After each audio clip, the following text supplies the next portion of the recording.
Welcome into NFL Kickoff Live. This will be the best 2 hours of football talk every single Friday. We'll go around the NFL, talk about every team and every game, and we'll get local insight you can't get anywhere but right here on Locked On. I am your host, Tanitra Batiste. Alongside me is Jarvis Davis and Kyle Krabs. Let's go straight to Thursday Night Football, where the Giants did their best to keep up, but sorry, just couldn't. The San Francisco 49ers remain perfect in 2023, beating the New York Giants in prime time 30-12 Thursday night. Hey, everybody, I'm Brian Peacock, host of Locked On 49ers. And Brock Purdy, San Francisco 49ers young quarterback, weathered a storm from New York Giants defensive coordinator Don Martindale. The Giants blitzed Brock Purdy on nearly 85% of his dropbacks, the highest percentage in the next-gen stats era. And Brock Purdy, despite some early hiccups, was up to the challenge and actually ended up with a career-high 310 passing yards in this one, 2 touchdowns, no interceptions, and it was playmaker Deebo Samuel, the du jour for the 49ers, who have no shortage of playmakers on offense. 6 catches, 129 yards, and a touchdown. Christian McCaffrey got into the end zone as well, as the 49ers rolled to a 30-12 win and are now in control in the NFC West and really just rolling 30 points for the 3rd straight game in week 3. The New York Giants dropped the 30-12 decision to the San Francisco 49ers on Thursday Night Football. And any momentum that the Giants had found in the second half of last week's come-from-behind win over the Arizona Cardinals went out the window thanks to a sluggish showing by the offense. New York only managed 150 net yards in 20 minutes and 50 seconds of play versus the 49ers, who racked up 441 yards in just over 39 minutes. The Giants' defense wasn't much better. New York struggled to get off the field on 3rd down, allowing 9 of 16 for a 56% conversion rate. The defense was also guilty of several missed tackles, including 4 on a third-quarter 40-yard catch and run by receiver Deebo Samuel on a drive that ended in a 21-yard 49ers field goal that made it a 20-12 game at the time. The 1-2 New York Giants now have 11 days to figure things out before they have to next take the field. That will come on, of course, October 2nd, Monday Night Football at home against the Seattle Seahawks. You know, it was scary if you are a Giants fan to see what you saw last night. I don't know if 11 days is going to make a difference. If you're a 49ers fan, it was a good look, and the rest of the NFC should probably be afraid. Yeah, Tanitra, I think it's not surprising to find out that the Giants struggled offensively the way that they did without Saquon Barkley and Andrew Thomas, who, if we're being honest, are their 2 best players on that side of the football. But talk about an all-time tough draw to get San Francisco in San Francisco with that defense, with how good that they are playing. Doesn't seem to matter who's really calling the plays. San Francisco's talent foundation defensively is just so strong. And you saw Nick Bosa show up with that sack that nearly resulted in a safety, and Fred Warner's flying around, and Noah Hufanga flying from depth. Not the game to not have your 2 best players on the offensive side of the ball. And I think the Giants called the game accordingly. You know, you looked up and you're kind of hanging around there for a little bit, but I'm not surprised they didn't have the horses. And if you're looking for what difference can 11 days make, maybe you get those guys back. And Saquon Barkley, he shared in the pregame show, I believe he shared it with Taylor Rooks, that he actually does have a high ankle sprain. So that is some cause for concern about what availability he's going to have. But that's what I'm looking to if I'm a Giants fan, saying, okay, we got to get this thing right. Let's get these best players on the field. I know our producer certainly hopes so, Kyle, but Jarvis, what did you see last night in terms of just the dominance that we saw from the 49ers versus, say, the Giants, who looked to stop that domination for a moment in time, and then they just couldn't? I think, Brock Purdy, was the way he was able to get rid of the football. I was just very impressed by that, because, we talked about, on the previous show about how am I a believer in Brock Purdy? I'm not saying I'm a believer, but I understand. I understand why San Francisco had so much conviction about him. I understand why they went ahead and moved on from Trey Lance and kind of took the brunt of the criticism that wasn't as great as we thought it would be. But so I think that Brock Purdy, even though Wink Martindale was throwing everything under the sun at him, as far as from a pressure standpoint, he was just exactly knew exactly where he was going with the football. As soon as that ball was snapped, it's almost like it was predetermined, because he gets that offense. He understands that offense, and obviously Kyle Shanahan is putting him in a great position to be able to make those plays. Kyle, did you see something in San Fran that made you think not just NFC, but that they're maybe one of the top 3 teams in the league overall? Yeah, I definitely think from a talent perspective, and look, San Francisco didn't have Brandon Ayuk in this game either. So, you talk about talent that's not on the field offensively. San Francisco had their fair share too. And I'm glad Jarvis mentioned, how Brock Purdy played the game, because I do think they called that game for San Francisco. And this is where Kyle Shanahan's great. And this is why I do think they're a top 3 team in the conference. They know what their players are. They play to their players' strengths. Brock Purdy came out kind of hot. He was missing some throws, and they dialed him back in. They called some screen passes. They got the ball easy into Deebo Samuel's hands with manufactured touches. They got it into Christian McCaffrey's hands with manufactured touches. And then next thing you know, Brock Purdy's throwing hot against pressure on a speed out in the end zone to Ronnie Bell for a touchdown. And it's that encapsulation of they put the bumpers on him when they need to, because he's still a young player. He only has 8 career starts. But then you see these flashes where it's like he gets the offense, and it doesn't always look pretty. It's not always perfect, but it's what we talked about last week, where you in a vacuum doesn't really matter so much as you amongst what your team is trying to achieve offensively. And I think the fact that Brock gets it with the offense does have me in a position to say, this is probably a top 2 team in the NFC conference. And then you look over at the other side of the fence. I do think right now this is a top 3 team. Now it's a marathon, but I'd put them in that stratosphere right now. Absolutely. Now, Jarvis, when something that Kyle made a good point about, when you look at the team in all fairness, and you look at the game in all fairness, yes, the Giants didn't have Saquon Barkley, but 49ers didn't have Brandon Ayuk, and you look across the entire league, and there are some issues all the way around when it comes to injuries. We, of course, heard, I believe, I'll say the biggest injury, maybe because of how well they're playing as a team, would be Trevon Diggs with the Cowboys. But we're also looking at 2 rookie QBs and Anthony Richardson in concussion protocol, and now Bryce Young going down. So early in the season, so many injuries. Is that something that really has you kind of scratching your head and kind of wondering if that's really going to be one of the big factors in determining who ends up on top at the end of the season?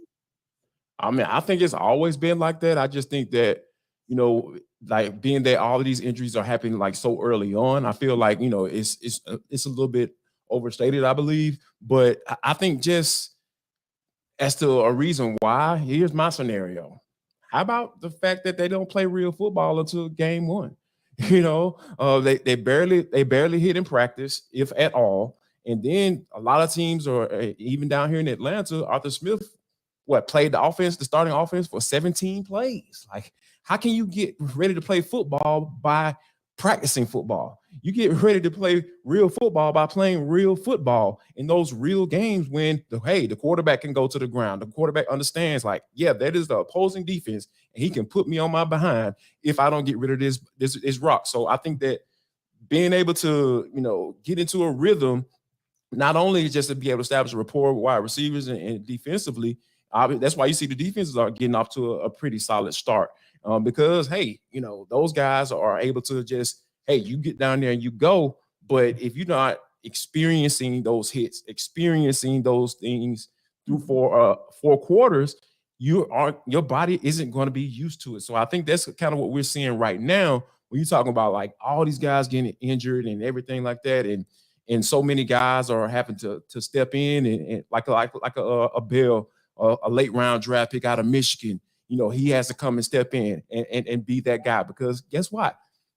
He played a lot during the preseason because rookies got to play, because you got to make the club. So I think that's why you see some of those guys, some of these names we never heard of, or like Puka Nacua up in with the Rams. Those guys are stepping in and making plays because they've been playing. They've been playing real football. So I think that's what we're kind of experiencing at this moment. And the NFLPA will probably have a little something to say about that. We've already heard a little chirping about it as it relates to conditions on certain football fields being an issue or a concern as well. So we'll be following this story throughout the rest of the season. Now, listen, in New York, they're following the Jets to see if the Jets are going to jet. We'll talk about it in a minute. But first, Jarvis, let's talk game time. All right, folks, y'all listen up. I'll tell you about some game time, man. You know, you talking about all that planning and stuff. You know, your wife trying to say, hey, we need to plan 2 weeks ahead so we can go to the game and get some tickets. Bump all that. I need you to go to game time because wait till the last minute and go get these tickets. They're going to, I promise you, they're going to guarantee you some great deals because the tickets are right up to the day of the event, right? And you can get exclusive flash deals on tickets for football, basketball, baseball, concerts, comedy, theater, and more. So yeah, you can go to the game, get you some really good tickets, and then you can, you know, sweeten the deal, sweeten the pot with your wife and say, hey, baby, I'm gonna get these theater tickets right here. And we're not planning that either. You know, we're being spontaneous. You know, that's how you sell it. So yeah, I need you to go to Game Time, guys. And here's what all you need to do. Download the Game Time app, create an account, use the code Locked On NFL for $20 off your first purchase. Yes, you heard that correctly. $20 off your first purchase. Terms apply. Again, create an account and redeem code Locked On NFL for $20 off. Go ahead and download that Game Time app today. Be spontaneous. Get some cool points with your wife or your spouse or however you get down and get those last minute tickets. Lowest price guaranteed. Now, Jarvis and Kyle, do you remember what you were doing on December 27, 2015? I know I don't, but Jets fans probably do because that's the last time the New York Jets beat the New England Patriots. Jets, of course, don't have Aaron Rodgers, but do they have enough to finally beat their division rivals? Well, John Butchko from Locked On Jets and Mike Devate from Locked On Patriots break down if they see the streak ending this week. Would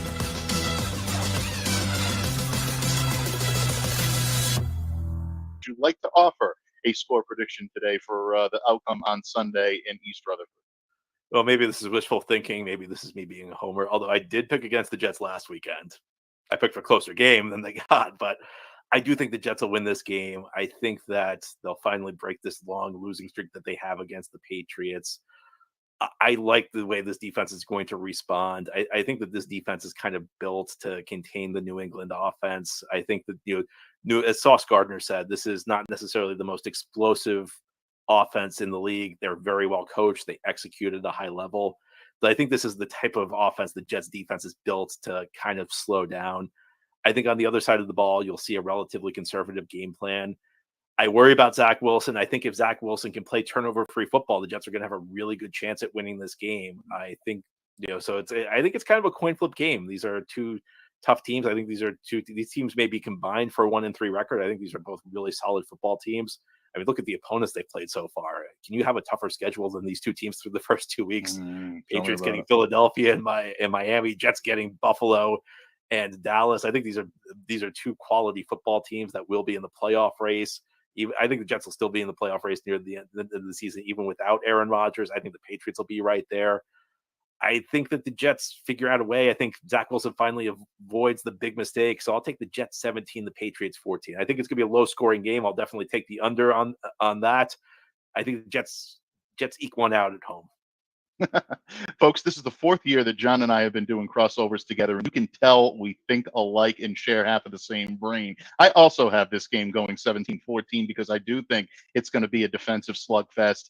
I'm going to pull out the homer card on this one and say the New England Patriots pull this out. And the reason I do believe that is because I think the Patriots are going to win the turnover battle this week. And I think that's going to be key for them to be able to move forward and try to salvage right now what a season could be. If they're 1-2, all of a sudden it gives them a little bit of life. 0-3 in this division is really, I think, the kiss of death. And New England knows that their backs are up against the wall. I think they're going to have everything in their arsenal at their disposal this weekend, and they're going to need it. That means that Mac Jones is probably going to play a very conservative game, trying to hit the inner part, the intermediate areas of the field. Short passes down the field, lead the receiver under the defense where they can get it, and then get yards after the catch. They have to use the run to be able to open things up.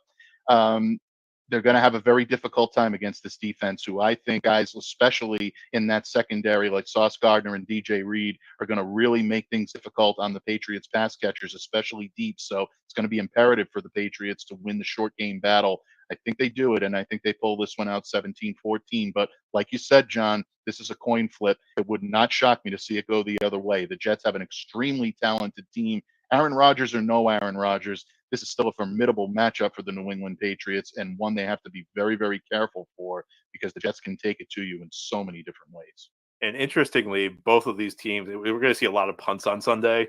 Both of these teams in the last 2 years have won a game on a punt return touchdown. Now, not such a pleasant memory for the Jets, because it happened when these two teams met last year. But week one, the Jets won on the Xavier Gibson punt return touchdown. So special teams could be an X factor in this one, Mike, as it always is when these teams meet.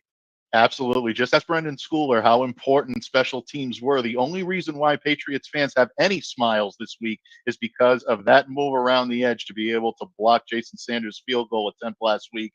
The Patriots always have a wrinkle up their sleeve when it comes to special teams, and the Jets are very well coached in that area as well. Great X factor, John.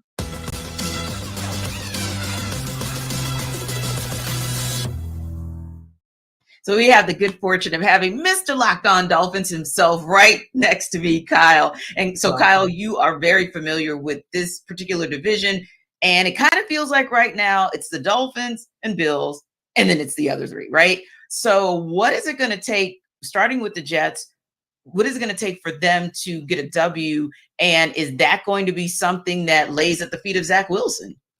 I just need 1 minute, if you don't mind, to fully bask in Mike of Locked On Patriots talking about, as the Patriots, a consolation prize of smiling over a blocked field goal in a loss. What a time to be alive. Wow. But I digress. Absolutely. Denitra, your question was about the New York Jets and their ability to win the football game. Zach Wilson needs to not do the things that Zach Wilson has done pretty much any opportunity he's had since he came into the NFL. So I know the optimism was, well, Nathaniel Hackett and Aaron Rodgers, and they've remade and fixed Zach Wilson. Why watch Zach Wilson go 12 of 27 and throw 3 picks last week? So at the end of the day, the New England Patriots play a very specific brand of football, which is we are close to the vest and we will let you beat yourself. The Jets can't beat themselves. So can you run the ball? What's the status of Dwayne Brown at left tackle? We don't know right now. You need to run the ball. You need to be able to give the ball to what you paid Dalvin Cook to come here to do, what you drafted Breece Hall to come here to do. You guys have to run the football and turn this into a grinded out game, because I do think the Jets have better defensive talent. The Patriots are really banged up in the secondary coming out of that week 2 game against Miami. I think if you're able to run the ball, the Jets have better healthy and available defensive personnel. But if you play field position and get caught up and try to do something or be something that you want it to be, but you can't be because Aaron Rodgers is hurt, the Patriots are exactly that team that is just going to lie in the grass and wait. And then when you let your guard down or you try to do something ambitious, they will jump on you and they'll probably win the football game because. Now, Jarvis, it sounds like KC is saying, don't leave this game at the foot of Zach Wilson, but should the Patriots and Bill Belichick count on Mac Jones to be the one to get it done for them? No, not really, to be honest with you. I think that Ramondre Stevenson is more than capable of carrying this team to a win, because at the end of the day, like, Bill O'Brien brought some stability to this offense. What did I just wait? Bill O'Brien. Bill O'Brien and did I just say that? Yes. Like, how does that go together in the sense? But I think that given what they were dealing with last year, and I ain't gonna even mention the coach's name, we already know who we're talking about. A first-time offensive coordinator, play caller ever, getting the opportunity to call plays for a young quarterback. I think that was just the worst situation Bill Belichick can put his quarterback in, and I don't think enough people have said that, just from a general manager standpoint. So I think that this game is going to be a grinded out. I wholeheartedly agree with KC. This is going to be a grinded out, pounded out game, and I wouldn't be surprised if they don't combine for more than 30 points in this game, because this is going to be something that, the Jets, Robert Saleh, he understands who Zach Wilson is. He's going to make sure that Nathaniel Hackett doesn't put this game in the hands of Zach Wilson. And I think know for a fact that Bill Belichick is not going to put this game in Mac Jones's hands, and he's not going to allow Bill O'Brien to do that either. So I think this is going to be something that it might be a game-winning punt returns that actually who gets the dub in this one. Indeed. Now you're looking at not putting either one of those teams and getting a W at the feet of those quarterbacks, but other than last week and the week before, anytime anyone would have said, put the game on the line and give the ball to Joe Burrow, everyone would have said that's a dub for the Bengals, right? But this season, it has been a struggle for Joe Burrow that is really a head scratcher, if you will. And so that's one of those teams, you know how we talk about teams that are 2-0 going into week 3, and they're a little bit surprising. Well, the Bengals are a surprise going 0-2. Granted, they played the Browns, and the Browns kind of smoked them. That was questionable. The Ravens, that's always going to be a back and forth for that AFC North. And now they've got the Rams, which might be an opportunity for Joe Burrow to kind of get back on track. But will this be the time where we end up seeing Joe Cool come back to his Joe Cool self?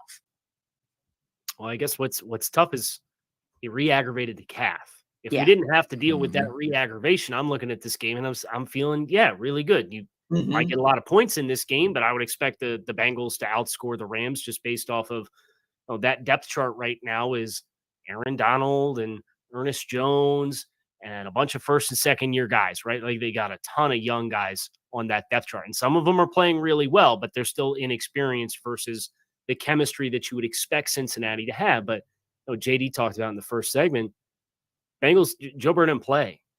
He didn't play the entire preseason. He missed almost all training camp with the calf strain, had to get carted off. We were all freaking out about that. And I think it's just another testament of that. And you feel for Joe because he had appendicitis one year in the preseason. And it's just always been something for Joe coming into a year. So I don't think that we're necessarily in uncharted waters with a timing, chemistry, ball placement, not a lot of exotic scheme, but really just we're going to bank on our chemistry with quarterback and wide receivers, getting that reignited. And that's how we beat you. That's usually what they do. And not having the time, I'm not surprised with that. But is Joe Burrow going to play? What are the Bengals signed Reed Sinnett as a potential backup quarterback if Joe Burrow can't go? And as I'm sitting here really trying to wrap my head around that, if Joe Burrow doesn't play, I can't pick the Bengals to win the game. We just don't know. You really can't. You really can't because DeMar Chase and T. Higgins really, they don't have that chemistry with whether it's whomever it is, a guy not named Joe Burrow, right? Could be Jake Browning as well, I think is on their depth chart. But here's one of those situations where normally we would not say that it's going to be Joe Mixon. We wouldn't say that it's going to be the run game that's actually going to save the Bengals. But in this case, Jarvis, I feel like Joe Mixon in that run game, they're going to have to really step up and do some things because you're not going to be able to count on, definitely if Joe Burrow doesn't go, you're not going to be able to count on somebody that just walked into the practice room a couple days ago and is just now starting to catch up on schemes through films, etc. And the Bengals are going to need that defense to step up. Yeah, and I think it starts with running the football, right? Because that offense didn't get going, early on until they started giving the rock to Joe Mixon, whether it be passing to him out of the backfield or just handing it off to him. Because Joe Mixon is a very good running back. So I think that, I get all the, the pretty weapons all on the outside, Jamar Chase and T. Higgins and Tyler Boyd. You brought in Irv Smith at tight end. Yeah, that's all cute. That's real cute. But at the end of the day, when things are slow, when things are not working out how you want to in the passing game, you can always count on that running game, especially when you have a guy of Joe Mixon's ilk back there waiting to put that ball in his hand. So I think that, if they are able to, get, whether or not Joe Burrow plays, they still need to make sure they are implementing Joe Mixon into this offense, because here's the thing. That is what's going to ease him into the season. Like Casey mentioned, you have those instances where he's always dealing with something coming into the year. How about handing that bad boy off? And so he won't have to take that many hits or give him to him in a play action or give him to him some screen, give him some easy throws, get him going, and then you start going up top to your pretty guys outside on the outside of the those hash marks. So I think that If they're able to get that running game popping off, I really feel like they'll have a chance. But if Joe Burrow doesn't play like everyone has said on this show, yeah, I don't know what that offense is going to look like. No clue whatsoever. Sounds like we don't know. Can I jump in real quick? Yeah. So here's my concern with getting the running game going for Cincinnati. And I agree with you, JD. They're in 11 personnel 90% of the time on first down. They're in the shotgun 97% of the time through their first 2 games on first down. Yeah. Like, if you're going to do that, and I agree, you got to change some of what you're doing. You got to get up under center. You got to get some heavier personnel out there so that you can create gaps in space. Because if you're going to go spread 11 personnel and you're going to have on one side of the formation, it's just a split out slot wide receiver, you're not putting any structural stress on the defense. Right. And they're going to play nickel, and you're going to try to go 5-on-5 plus a tight end to fit a 6.5-man box. And that's just such a hard way to run the ball. I will be looking for what does 1st and 10 look like for Cincinnati.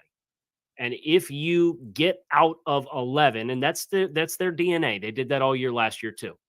But if you're going to get this thing going and you're going to be a little bit more balanced, you have to change something with how you are putting personnel out on the field. Yeah. Well, it sounds like on Locked On NFL Kickoff Live, we are not so much buying what's going to happen with the Bengals, whether or not they're finally going to get in the win column this coming week. But we'll tell you what we will buy and why right after Jarvis tells us about Prize Picks. Hey, guys. Jarvis Davis here for Prize Picks. What I need you to do, let you know that Prize Picks is the most fun I've had winning up to 25 times my money this football season. You just select 2 or more players, pick more or less on the projected stats, and place your entry. If you think that Jamar Chase is going to get off and you're not trying to hear what we're talking about as far as that passing game and they need to sling the ball all over the yard, hit the over on Jamar Chase. Go ahead and put some money down. Put some money where your mouth is. And all you got to do, like you said, is test your skills, because this is the most exciting way to play daily fantasy sports. If you have the skills, you can turn $10 into $250. You can turn $20 into $300. You can turn $35 into $700. Whatever. Just go to prizepicks.com. Here's what I want you to do. How do I play, Jarvis? Calm down. I got you, man. Come on, I got you. It's your boy. Go to prizepicks.com/LockedOnNFL and use code LockedOnNFL for a first deposit match up to $100. Yes, you heard that correctly. All you got to do is go to prizepicks.com/LockedOnNFL. Use code LockedOnNFL for a first deposit match up to $100. I'm telling y'all, Prize Picks, it is the daily fantasy sports made easy. Well, you know what is not so easy at this point in the football season is to figure out who we actually believe in and we think, hey, that's a good team that's starting out of the gates playing good, or a team that maybe they're a head scratcher because we thought they were going to be good, but they're looking pretty bad. So it's kind of one of those where we've got to figure it out. It's hard to tell. The NFC South is a great example of hard to tell, because who thought we were going to be talking about 3 2-0 teams at this juncture? And then, of course, you got the NFC East with the same. So, Kyle, I mean, when you look at the NFC East and you see that the Cowboys and the Commanders and the Eagles are all 2-0, which one of those teams are 2 or maybe all 3 that you say, I think they're actually all really good? So I think you could probably draw a line in the sand and say half of the 2-0 teams I think are pretty good. And then I think there's the other side of the line in the sand is teams that you look at and ask yourselves, okay, well, who have you played? And you look at Washington, and they eked out a win that they had to come back from behind, or needed a defensive touchdown to beat the Arizona Cardinals, who are widely considered the worst team in the league, and needed a stopped 2-point conversion with the defensive pass interference while also coming back down from 18 points in the first half to beat the Denver Broncos.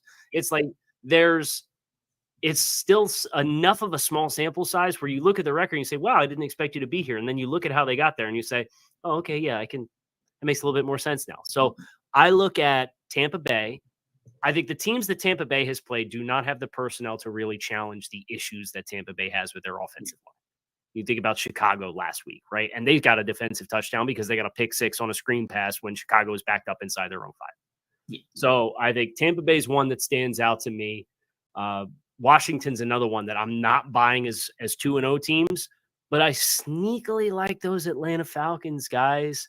They very much have, and it's fitting because Arthur Smith coming off the Mike Vrabel coaching tree, they are NFC Tennessee with what Tennessee was, where they said it's smash mouth football. We're going to run the ball. We're not going to try to be anything that we're not. We're not going to panic if we're down 2 scores. We're still going to run the football and play hard-nosed defense. And they did all that. And it got him a win against Green Bay last week because they gave the ball to Bijan Robinson more than Tyler Algier. And lo and behold, we got that sweet Instagram clip of Bijan from the overhead shot with the ball moving around, which is probably the coolest football shot I've ever seen in my life. I think I'm buying the Falcons as a team that maybe not going to win double-digit games and have home playoff games, but is absolutely going to be in the thick of this thing to the end as far as a race for that division title, because 9 might get it done when it's all said and done.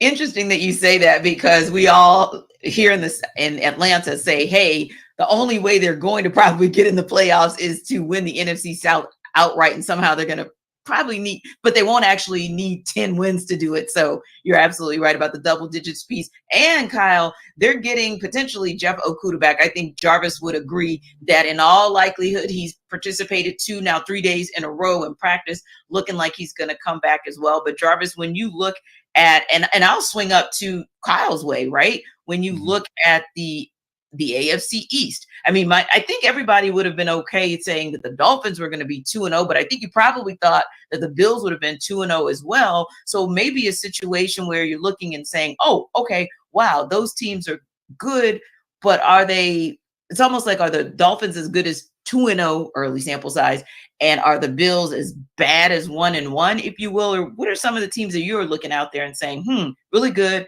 really bad, or maybe worse than we actually think they are? I'm gonna start with Kyle's team. They are 2-0. Like, if as long as Tua stays healthy, I am buying the Dolphins all the way. When you're talking about what they're able to do with their offense with Jalen Waddle and Tyreek Hill and the burners that they are, and being able, and Mike McDaniel, the mad scientist, calling plays down there, coming off that Kyle Shanahan coaching tree. Like, I won't put him on Kyle Shanahan's play calling capabilities, but he's dang close. He's doggone close, Kyle. Yeah. So I'm buying them. I'm buying the Miami Dolphins all the way, and I'm gonna push back on the Washington Commanders. Hear me out, Kyle. They finally have a guy who knows what he's doing when it comes to coaching quarterbacks, cultivating quarterbacks.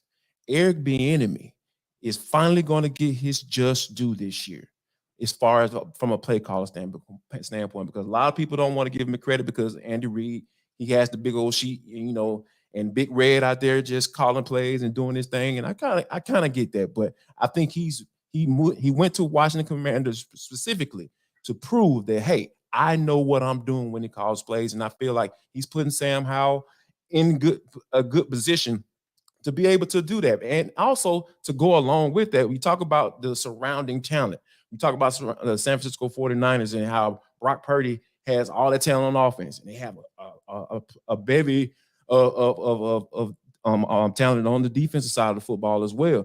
Commanders got that too, specifically up front.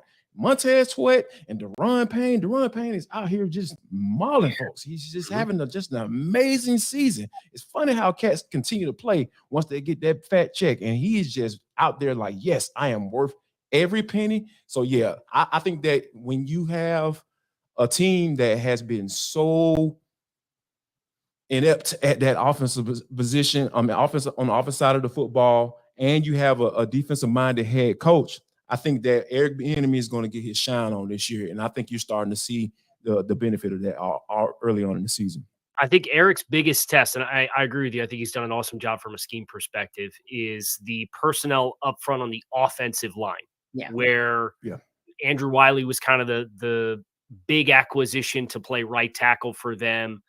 And you look at some of the personnel, whether it's Charles Leno at tackle, or they had the upheaval at guard, and it's Cosme and Sadiq Charles and Nick Gates at center.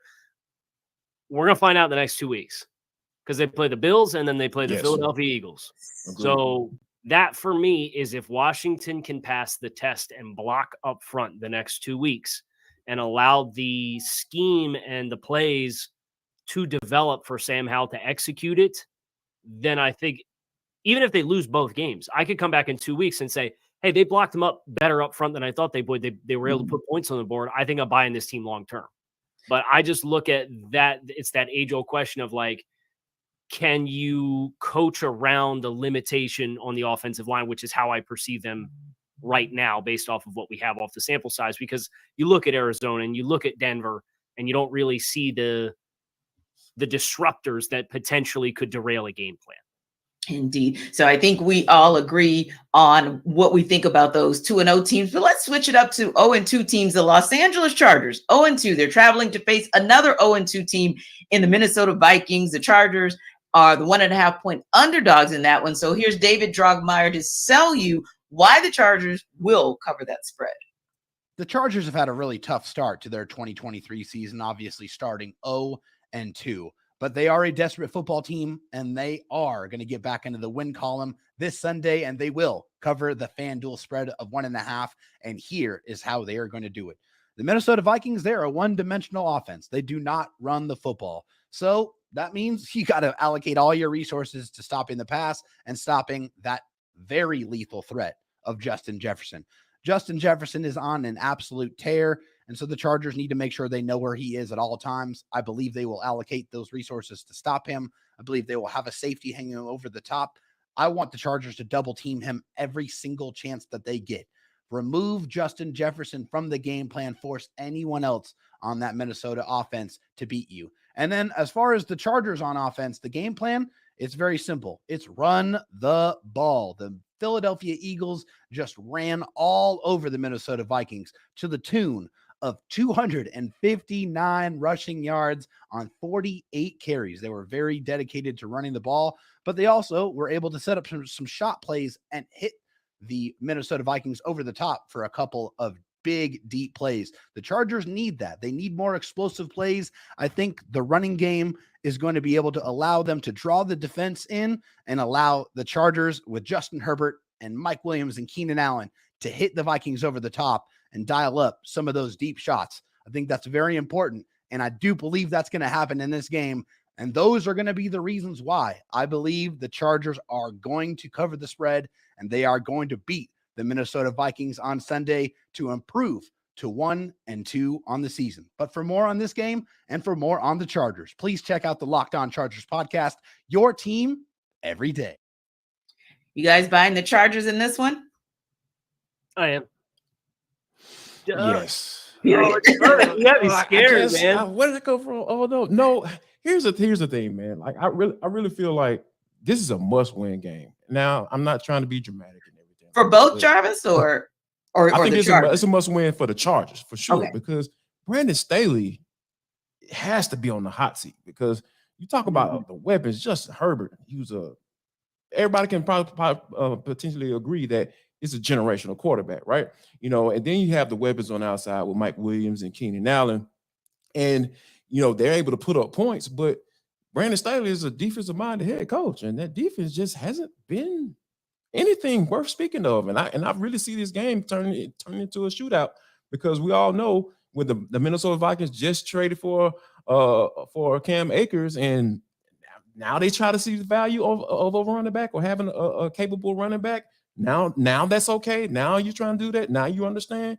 And by letting Dalvin Cook and cutting down Cook. So I think that all of those things are factors that I really feel like when you're in a situation where you have all this talent and everybody always says, hey, if I'm starting a team today, that position is going to be QB. And the Chargers have a quarterback. They have a guy that is more than capable than winning some games for them, but they just haven't been able to figure it out. It's just been so weird with this team. And I think Brandon Staley is going to ultimately fall on the sword for it. And Casey, I thought that was interesting as well, where we're talking about the Chargers, right? And we're talking about the fact that we all agree we think that's the team that is in a must-win situation. We think that's the team that's going to get it done. But David didn't really talk a lot about Justin Herbert as being the catalyst for the Chargers getting it done. I thought that was interesting. Yeah, especially because I look over at the other side of the ball with Minnesota and what they have in the secondary. They don't have a lot of talent there. And Brian Right. Flores likes to play a lot of high pressure. And you Mhm. saw that against Philadelphia, where they're mugging linebackers up in gaps. They got 6 guys on the line of scrimmage. And then you're trying to play one-on-one down the field with A.J. Brown and Devonta Smith. And you just don't have the guys in the secondary to do that at a very high level. So while it disrupted Philadelphia at first, Philadelphia eventually said, okay, we're going to come out in 12 and we're going to run the ball down your throat. And they didn't change what they were doing defensively. So if I'm the Chargers coming into this game, yes, I want to be balanced because I don't want Brian Flores to be able to tee off on me with their pressure schemes. But I am looking to really take advantage of the matchups of who's covering Mike Williams. And if you double Mike Williams, I got Keenan Allen. Okay. Yes. And then if you're doubling both those guys, then I'm going to run the ball. And I'll run it right down your throat like Philadelphia did because they've got the offensive line to do it, even with if Austin Eckler doesn't play. I know he's dealing with an ankle injury. Right. I think there's enough talent disparity on the outside for the Chargers when they have the ball that there's no way Minnesota should be right with consistency for 60 minutes. Now, I think there's another game that we can talk about that, again, we'll probably all agree on who's going to win, but the spread is interesting. The Chicago Bears are 13.5-point underdogs to the Kansas City Chiefs heading to Arrowhead this weekend. And here's Lauren Cox of Locked On Bears to sell you why the Bears will cover the 2-touchdown spread. The Chicago Bears will cover the spread against the Tampa Bay Buccaneers because they know what the Buccaneers are going to do to try and stop them. And there's a lot of pressure on this Bears team to bounce back after a very disappointing week 1. We all know that Todd Bowles is going to blitz Justin Fields. We've seen the Buccaneers do it in previous matchups with the Bears, and we saw them do it a bunch in week 1. It's the way to try and get in Justin Fields' head. There's no mystery here. So then they can know what to do to try and counteract that. They can get rid of the ball more quickly. They can try and roll the pocket away from the blitz. They can leave extra players in to pass protect and can help get this offense back on track, knowing what the defense is going to try and do to get after them.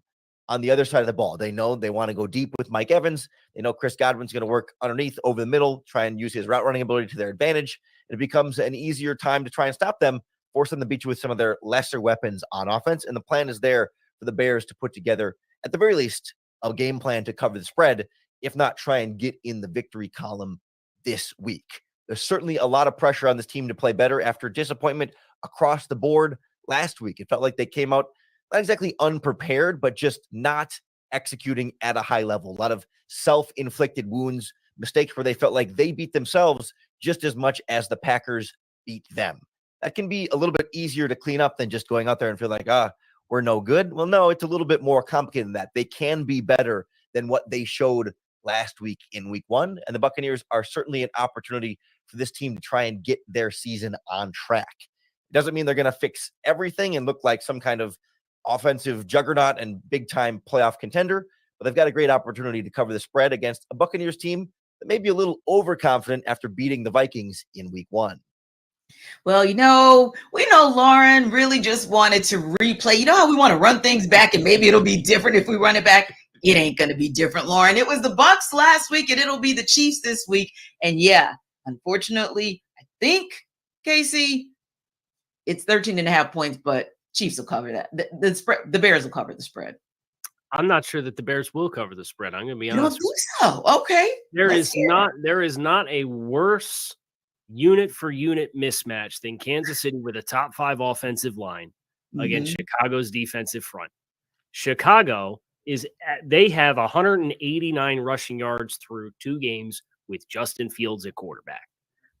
We got the entire appeal of Justin Fields. And he said this week, I'm going to just go back to playing ball, right? And try not to internalize so much of what's being directed at me. And there was a whole circus that was made for 3 hours over that comment before he talked to the media again after practice. At the end of the day, what Justin Fields and what the Bears did well last year for Justin Fields was they got really exotic quarterback run schemes. And they said, look, we got a powerful runner, 240-pound quarterback that runs a 4.3. We can run the ball, option-oriented run game, put defense in stress, and really try to out-gap you in the run game because we have an extra hat because we're running the ball with the quarterback. when you don't do that and you try to do what Chicago has been doing this year, you're taking away the best part of what makes Justin Fields Justin Fields. So unless you're going to go back to that, which I have no confidence that they will, Yeah. and then I look over at the other side of the ball, I don't see any reason how you stand up against Kansas City with their offensive line. So that, for me, I look at both sides of the ball, and I think Kansas City's got a good advantage. And 13.5, I'd probably take Kansas City cover. I would. Yeah. I wholeheartedly agree, because here's the thing, man. It is the Bears are a dumpster fire right now. You got the defensive coordinator may or may not have had his home raided by the FBI, resigning, and like you said, like Kyle mentioned, talking about the Justin Fields and getting back to myself, and it's too many players, it's too many voices in my head, and I just need to get back to being me. And it's just this dude just going through it mentally, like just the face of your organization. Paul, just bless his heart, just bless Justin Fields' heart right now. I think it's just too much going on in order for to get this out. Because let's take it back to last year. Like, we were having this same conversation, Kyle, last year about using this dude's talent. Yeah, he could throw the rock. No, don't get me wrong, but one of his best assets, if it's not his best asset, is running that bad boy and using that, because that is a tool that you can use to take advantage of the defense if your passing game isn't up to par. And he didn't have any weapons last year. They traded a second round pick for Chase Claypool, who has just been awful since he stepped into Chicago. So I think right now it is just we're having the same conversation about Luke Getsy trying to figure this thing out. It took him 7 games to do it last year, and they finally was able. You saw some of that greatness that they were able to take advantage of by using his legs to be able to run the football. And you talking about 189 yards 2 games in? That is absolutely ridiculous. And you got a running back in Roschon Johnson that you need to use more as well. So it is so. If they had that game plan right there by running the football, I feel like the Bears could cover. They could cover, but they're not going to do that, because that's why I feel like the Kansas City Chiefs, they're going to easily cover this 13.5 point spread. Yeah. And I have to agree and kind of check myself, because I was thinking, wait a minute, did I say Bears? Nah, I meant Chiefs. So let me just be clear. I think that the Chiefs are going to be just fine covering that spread. It'll be interesting to see, though, how this goes down, because, I think even more so than covering the spread, it's what's going on internally with the Bears, and whether or not how they're gonna make it through this entire season is a bigger deal for them. Now, you look at the Denver Broncos, another 0-2 team, and not so much internal issues. It's almost like they just can't get it done and close out at the end of the games. They're headed to South Florida, so they're going to have a serious test with Kyle's team, the Miami Dolphins. The Broncos are 6.5-point underdogs. Cody Rourke of Locked On Broncos, however, is here to tell us why the Broncos will cover that spread. This is Cody Rourke of Locked On Broncos, and the Denver Broncos head into Week 3 Sunday showdown in South Beach against the Miami Dolphins as 6.5-point underdogs, according to our friends over there at FanDuel Sportsbook. So why do I think that the Broncos will cover the spread here against the Dolphins? Well, let's take a look at maybe some circumstances here through the first 2 weeks of action. When you look at where Denver's offense is at with Sean Payton and Russell Wilson, they're 3rd in the NFL in plays per drive and yards per drive. They're 1st in the NFL in points per drive. Now, granted, sitting at 0-2, something doesn't add up here. And we saw the Broncos collapse in Week 2 against the Washington Commanders. Denver can put up points. The offense is better, though they went through a little bit of a stalwart last week against the Commanders from the second quarter until a little bit late in that fourth quarter, where they came back and had the Hail Mary there. Denver has the pieces and they have the tools, but it's about establishing balance on the offensive side of the ball here. And I think the number one thing that we've seen, Denver's offense going against the Miami Dolphins defense, now coached by Vic Fangio, former head coach of the Denver Broncos, and former Broncos outside linebacker Bradley Chubb playing there, is they love to pressure and they love to force offenses to throw the ball short. They rally and tackle.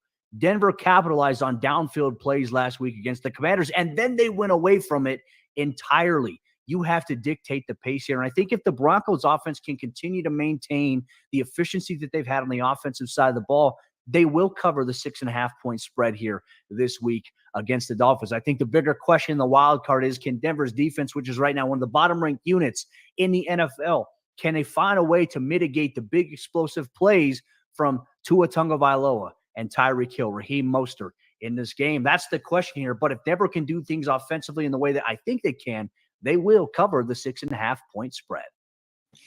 Well, Kyle, this is right down your alley, up and down your alley in South Florida. So how's it going to go down in South Beach this weekend? I am very encouraged by the way that practice has gone for the Dolphins this week with Teron Armstead, who didn't play in the first 2 games as a high-priced offensive tackle. I know y'all in Atlanta know him really well from his time in New Orleans. Oh, yeah. So Teron, Mike McDaniel said today, optimistic for him in week 3. Jalen Phillips did not play on Sunday Night Football with back spasms that he suffered on Friday's practice. He's good to go. He's going to play. Jalen Waddle practiced today in red non-contact. He's in concussion protocol, but he practiced today, and he was a part of the stretch. So it would seem to be he's in phase 4 of concussion protocol. There's a chance that he clears and is able to play in this game as well. You look on the other side, Justin Simmons didn't practice the first 2 days. He got shook up with a hip injury. I just think the personnel trends plus Denver, high altitude coming to 95-degree heat index, 1 o'clock p.m. kickoff. Miami's wearing their whites.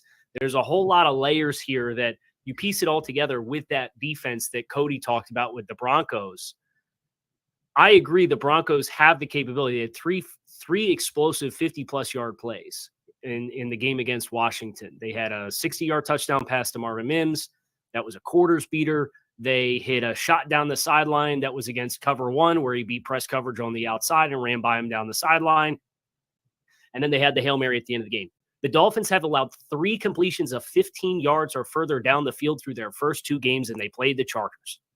So if Vic decides you're not getting over the top of us, you ain't getting over the top, period. So I think that's the biggest hurdle is the Broncos, who have been penalized 19 times through the first 2 games that they played.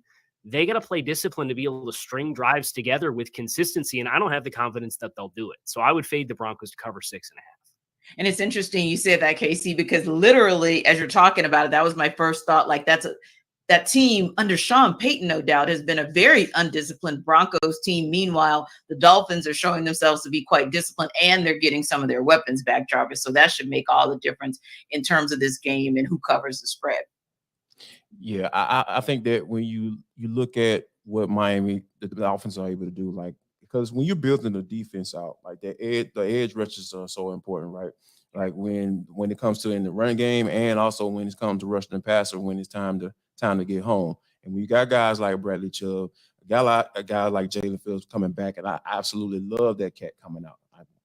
I wanted to see him in black and red, but we don't care about doggone pass rushers down here. Like we like pretty weapons. So, but yeah, that's another whole conversation, Kyle. Sorry, I'm getting in my feels here. But when you look at what those guys are able to do and to be able to take advantage of that Broncos offensive line, I really feel like that's what's going to be the difference in the game, because Russ is cooked, y'all. Can we go ahead and stop acting like that's not the case?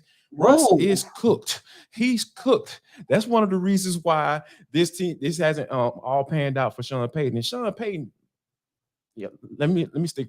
We'll get to Sean, but I think that overall, Cody had me all the way up till he said, all they got to do is just be able to stop Tyreek Hill and Jalen Waddell. What?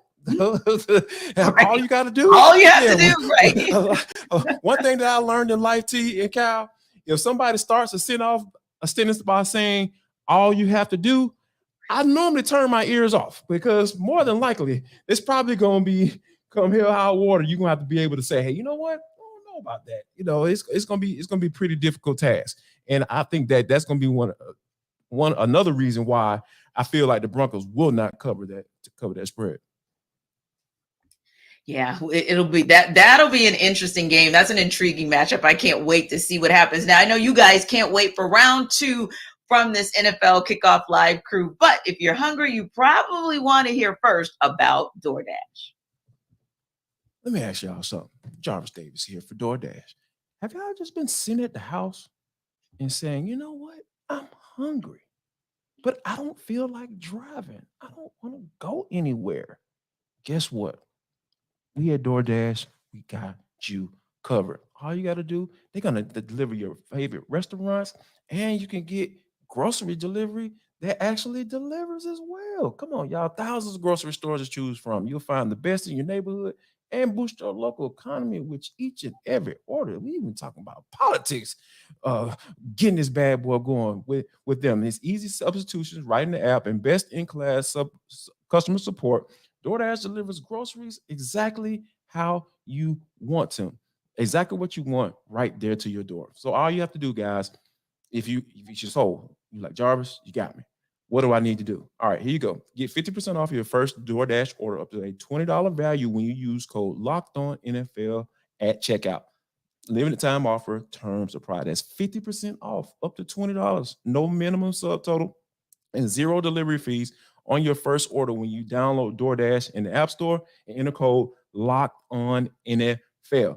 So don't forget, Locked On NFL for 50% off your first order with DoorDash. Boy, I could use some DoorDash right now, but I won't because we got to start off our number two of NFL Kickoff Live, because it's where you guys are going to get the best football talk every single Friday. We'll talk and take you around the league. We'll talk and take you to every team. We'll talk and take you to every game, any breaking news that seems to come up every Friday for us. So if it comes through, we're going to bring that to you. So the Baltimore Ravens, of course, they ruled out Odell Beckham Jr. We're looking for some others that are kind of teetering like a Cordero Patterson for the Falcons now. Just a few minutes ago, right here on Locked On, that's the kind of thing you're going to hear from us. Moments ago, we heard this.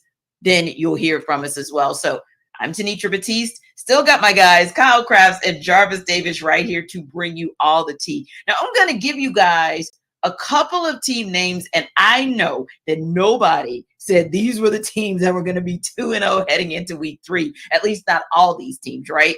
Cowboys, Ravens, Dolphins, Eagles, Commanders, Falcons, Bucs, and Saints.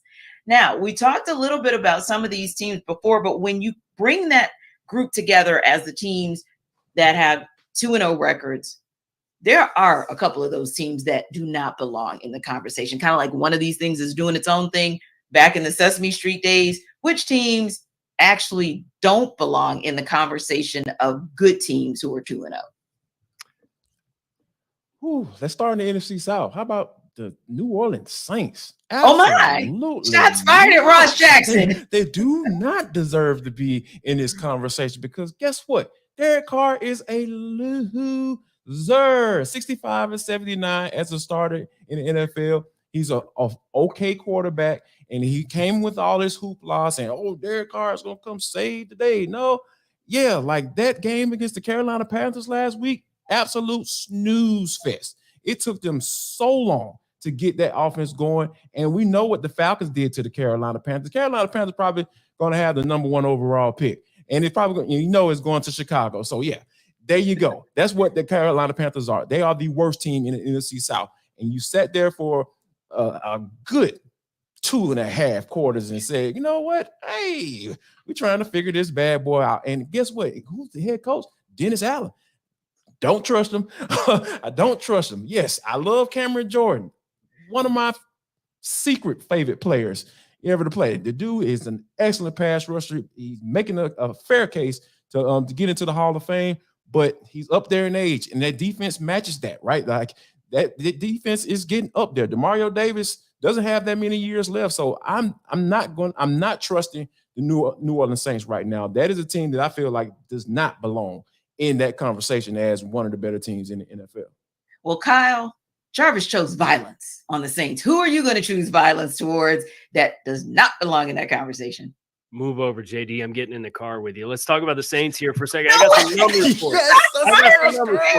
No, I do think this team in the grand scheme playing in this division with this defense is probably top 5 defense in football. Okay. So I think they will, kind of like Atlanta, they're going to be in the conversation, but do you trust them to run away with it? Here's some numbers for you. 36 points scored against Tennessee and Carolina defenses. That is 25th in scoring offense through the first 2 weeks. They have one passing touchdown through the first 2 weeks. That's 29th in the NFL. They average 3.4 yards per rush. I know they got some running backs that are banged up, but the offensive production has not been there. That 3.4 is 24th in the NFL. And then you get into the red zone offense. They're 29th in touchdown percentage, getting into the red zone, 3 of 8. Small sample size, but like the switch has to flip. And until it does, I look at New Orleans and it's like your margin for error is going to be pretty small in any given week. And as Derek Carr showed you the last couple years, he's not immune to that game where he makes a couple mistakes and they snowball and they compound and it loses you a game that you shouldn't. So I take all that and then I look and say, okay, you're at Green Bay this week. Then you're home against the Bucs. They got a tough defense. And then you're at New England. And then you have 2 more road games in the next 3 weeks after that. You're going to spend a lot of time in the next month and a half on the road away from New Orleans. And the offense has to click.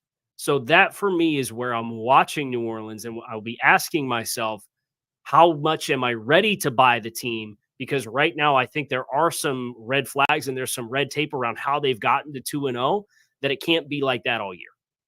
Now we're talking about some defenses that are aging a little bit, right? And yeah, there's some young studs for the Bucs defense, but I do think they're kind of a defense that's up and down and aging as well. And I think for me, that might be the team. I kind of agree with you guys. Like the Saints surprised me a little bit as well, but I kind of think the Bucs surprised me as 2-0 too, because this is a team that many are saying they were going to be in a dogfight with the Arizona Cardinals for the number 1 pick for next year. Now, granted, not surprisingly, the guy who covers the Saints. Yes. Okay. But for the Vikings, they held the Vikings to 17 points.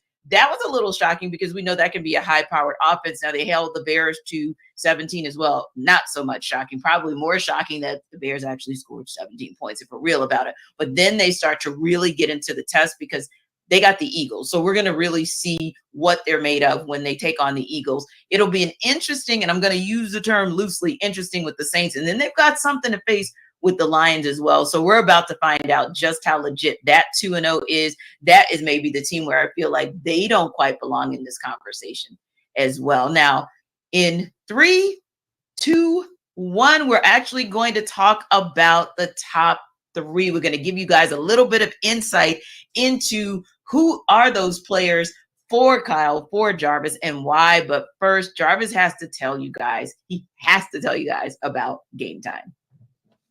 It's game time, folks. I'm telling you. Like when you're sitting around trying to figure out whether or not you want to go to the game and you're trying to plan all that stuff, man, scrap all that. Don't do it. I promise you. Planning is for suckers. I need you to wait till the last minute and go to the Game Time app and get this doggone tickets for the low. I promise you're going to get a great deal. And you know what? They have deals, tickets right up to the day of the event. So all you gotta do is just take your time, take it easy, and just wait and go grab those tickets. They have exclusive flash deals on tickets for football, basketball, baseball, concerts, comedy, theater, and much, much more. If you want to go on date night with your spouse, you can do that as well. The Game Time guarantee means you'll always get the best price. If you find tickets in the same section and row for less, Game Time will credit you 110% of the difference. How about that for a guarantee? So yeah, wait till the last minute and go to gametime.com/NFL and download the app and use code LOCKEDONNFL for $20 off your first purchase. Yes, that's $20 off your first purchase if you use the code LOCKEDONNFL. Download Game Time today. Last minute tickets, lowest price, guaranteed. Jarvis, people sleep on that low-key but effective way of purchasing tickets. I am a believer in, you wait until the last minute and you'd be amazed at what it is that you can get. So yeah, definitely check out Game Time. Now, every week we kind of talk about these 3 players that we want to watch, right? We're intrigued by whether or not they're going to be the difference maker for that particular team in that particular game. And we happen to be going into week 3. So let's talk a little bit about players that you want to watch and why. Jarvis, give us your first player, and then Kyle, come back and give us who your player is as well. And then I might give you guys a sneak peek into who I'll be watching this week as well. You know what? The first guy that comes to mind, it has to be Desmond Ridder, because, like I said, he's been shaky to start games off, like, to be quite honest, and for him to be able to come through and make plays when he's called upon to, because, like you said, Arthur Smith is the type of coach that's not going to put his quarterback in bad situations. He's going to make sure of that from a play calling standpoint. And he had against the Green Bay Packers, he had a couple dropped interceptions that probably could have turned into pick sixes. So I think this week against the Detroit Lions, going up against an offense that can put some points on the board, Jared Goff, they're going to push that ball down the field when you talk about Amon-Ra St. Brown and having a guy like an explosive player out of the backfield and Jahmyr Gibbs. Those are the type of guys they're going to be able to put the points on the board. And I think that if you get to a point, if your defense gets caught off guard and you get into a shootout, can you make plays? Can you get your team in position to be able to have more points than the opposing team once that clock strikes zero? How about you, Kyle? Who's your guy to watch? I'm going to give you 5 guys, and it's the Pittsburgh Steelers offensive line. Okay. Yeah. You're talking my language. Okay. So Pittsburgh's 1-1. You had the fourth quarter come from behind victory in which you had -7 yards of offense and 9 first downs in the game in the fourth quarter to come back in week 2 against the Browns. This Pittsburgh team is averaging 3.1 yards per carry. They have 96 team rushing yards through 2 weeks. Kenny Pickett is averaging 4.8 net yards per attempt.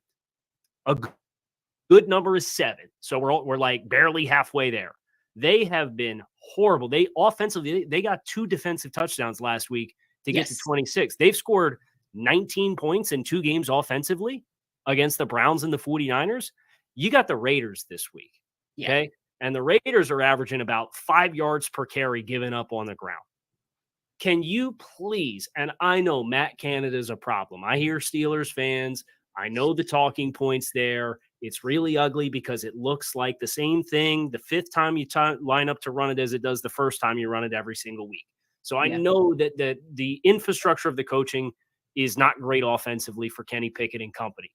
Right. But all of that to be said, you guys got to figure this out. You guys have to get something going. I don't care if it's George Pickens. Maybe you should try to throw it to Pat Freiermuth, who has 2 catches for 5 yards in the first 2 weeks, is one of the better tight ends in the game.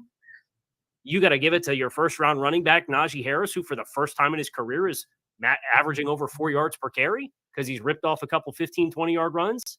Like, we got to get something going here. And it starts up front for Pittsburgh.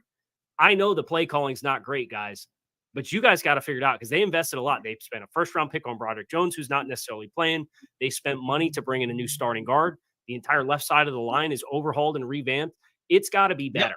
And when you're playing Las Vegas, Max Crosby can single-handedly take a game that you have the potential to comfortably win, and he can ruin it.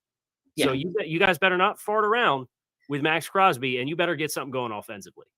Yeah, I mean, I really am only going to throw some things in there to co-sign because the player I was going to watch was Kenny Pickett.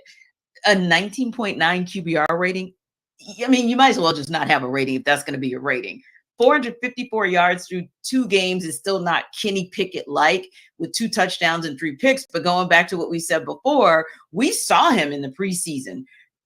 Mike Tomlin chose to play his starters for a pretty good amount of time when they took on the Falcons, right? And so you're looking at Kenny Pickens and he's, he's firing on all cylinders. Now, to be fair, he was firing on all cylinders with Deontay Johnson and George Pickens. It does make a difference that you don't have him. However, I would agree with you, Kyle, that you do have Pat Freiermuth. And the Steelers are one team, one franchise that has been known to be able to take advantage of a good tight end, whether it's that tight end on the receiving end. Tight ends are always expected to be excellent blockers. They're almost like that 6'0" lineman for the Steelers. So, yeah, I definitely need to see it. But I'll be honest, when I go with, I'm going to use it loosely. I know we said 3 players to watch, but since you went for 5 players, I'm going to go with a non-player and say, God darn it, I am watching Matt Canada because I am absolutely sick of the way that he calls games. So I do think that while, I need to see better from Kenny, I need to see better from the O-line, I need to see better from Matt Canada as well. How about you, Jarvis? Are there any other players that you want to go with? Because I'm just, like I said, I went with my coach and I went with my players, and I probably would say just to kind of round out my three, if you will, going back to the Falcons, I am very interested. Jerry Gray, who's the assistant head coach on defense for the Falcons, talked about the fact that he doesn't necessarily want Jeff Okudah to play with too much emotion. And Jeff Okudah said, hey, I'm over it. I've moved on. I'm not there. But low key, he has to have a little something that kind of makes him a little motivated when he gets back to the Motor City. So I'm interested to see. He's my guy that I'm going to be watching to see if Okudah can show us Okudah things in his first game with the Falcons in the regular season. Yeah, that's going to be an interesting game to watch for sure, because it's a lot of I feel like there is, when you think about the teams that the Falcons have played, defensively, like from a wide receiver group standpoint, Carolina Panthers and the Green Bay Packers sans Christian Watson. So that's what we talk about. They have gone up against. So I think this is going to be the first true test, because I feel like AJ Terrell is going to have a task at hand, because Amon-Ra St. Brown is the type of guy, he's going to get his regardless of what you try to do or scheme, or like the dude just going to end up with 6 or 7 catches, 75, 80 yards, depending on whether you give up those explosive plays or not. So I think that, AJ Terrell is a guy, along with Jeff Okudah, and it looked like he's in line to play. Yes. This secondary is going to be tested, and I'm very interested to see how they respond, because like this is going to be that first real test for the 2023 season. Indeed. Kyle Krabs and Jarvis Davis.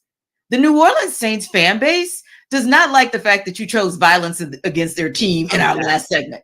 I was happy. Yeah. Shocking. They got a problem. They got a problem with that. You see, Jerry G says Saints run this. Their team is garbage. Talking about the other teams, I think they're talking about. But yeah, they have a problem. Tiffany Tyson says, don't matter if they feel we belong. We are here. So shots fired back from Saints Nation. Herschel, Saints for life. What are they going to say when we're 4-0? What say KC and JD? Well, I'd like to establish, I did say the top 5 defense in football. You did give him credit for that. I think that's very important. And it would be low-hanging fruit. In the earlier segment, I went in on the Commanders. I didn't want to just bludgeon Washington all over again. I went hard at Washington as a fraudulent team. So I just am saying, I agree, and as it was about red tape and big-time concerns. Derek Carr's getting sacked on 10% of his dropbacks this year. Trevor Penning hasn't looked great. Right? So you can only play the games on your schedule. You're 2-0. But the sustainability of it is where, when I look at New Orleans, that's what I am worried about. I think they have a realistic chance because of the defense to be in this conversation. But I look at the problems that they've had offensively in 1-point win over Tennessee and against Carolina. And you ask yourself, okay, what happens when you get in more robust matchups? Yeah, you have to be able to put more points on the board. You can't take so many negative plays. So that's where I'm at with New Orleans. Yeah. Now, where they may end up being 4-0, and where they may end up, and when I say running the table, meaning being right there with the Falcons, contesting for the division title, is the fact that both of those teams have the easiest strength of schedule for this season. So when I look at them saying 4-0, meaning Saints Nation, I'm like, well, it's possible, because you could certainly see them beating the Packers, and you can see them beating the Bucs. But Jarvis, they fired some serious shots. So you want to fire back?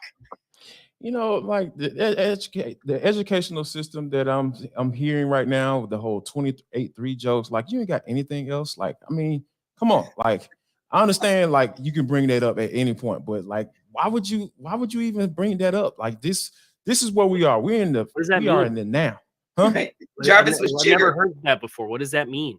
28-3. Like, the score of the Super Bowl before Tom Brady. No, I know. I'm helping you. He gets out. Triggered, Kyle. Right. He gets triggered. Like, yeah. You know what I'm saying? Like, yeah, he'll be rocking back and forth in a little while.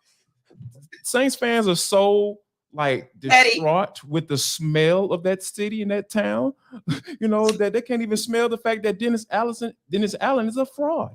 He's an absolute fraud as a head coach. Like, why do you all trust him? Why do you put your trust and your faith in Dennis Allen? Defense coordinator? Absolutely.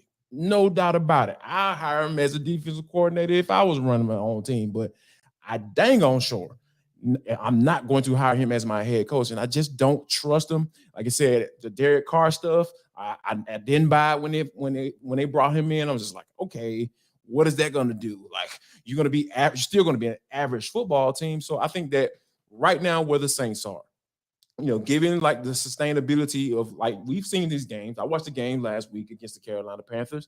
That can't last. If Derek Carr can't consistently go out there and be the quarterback that he's paid to be, you're going to be exceptionally average going forward.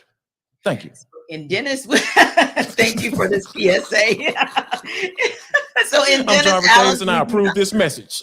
You approve the message. That from our guy who definitely gives us all the great messages for our sponsors. Now, there are actually a couple of games that I'm interested in checking out this weekend. And you already know one of them, of course, is going to be the Steelers game, because I really want to see if they can find a way to take advantage of the Raiders and kind of finally get it together. But the Washington Commanders game could be an intriguing one as well, because as we mentioned, a little bit of a surprise that they're 2-0. So this week they get their chance to prove whether or not it's legit against a Buffalo Bills team that is surprisingly not 2-0. How did the Commanders prove they belong in this conversation? Well, David Harrison of Locked On Commanders and Joe Marino of Locked On Bills, they're going to look at how they think this must-see game is going to flesh out.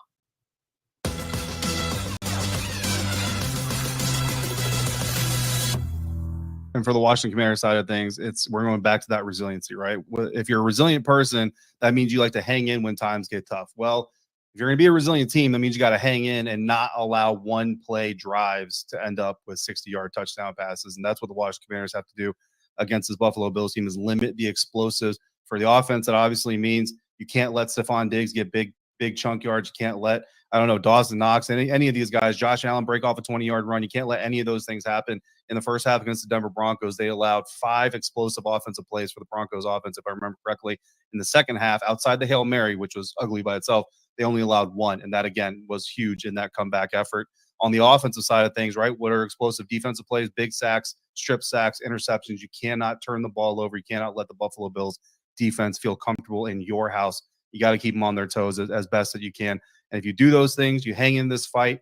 Again, the spread is what the spread is. But if you do all those things, then at the end of the day, in the fourth quarter, you should have an opportunity to come up with a big upset win. And, look, as measuring stick games go early on in the season, this is one of those matchups, Joe. I kind of wish they were both in the same conference, because you would love to maybe see these two meet up again. If both make the playoffs, the Bills should, the Commanders might. You'd love to see these two in the postseason again, see what the differences are from week 3 to week 19, 20, whatever it is, at the time they would face off. Obviously, that's not going to happen unless we see each other mid-February. But for week 3 in September, 6.5-point favorites for the Buffalo Bills. Joe, I don't know if you have a specific score yet, but do you have them covering the spread? Or do you have them just winning the game? Well, you didn't even give me an option where the Bills would lose the game. I think you're assuming that I'm going to pick the Bills to win it. You're correct about that. I do think that the Bills go into Washington and win this game. I think they've done a good job throughout the years of kind of their glow up as a top team and not looking ahead, right?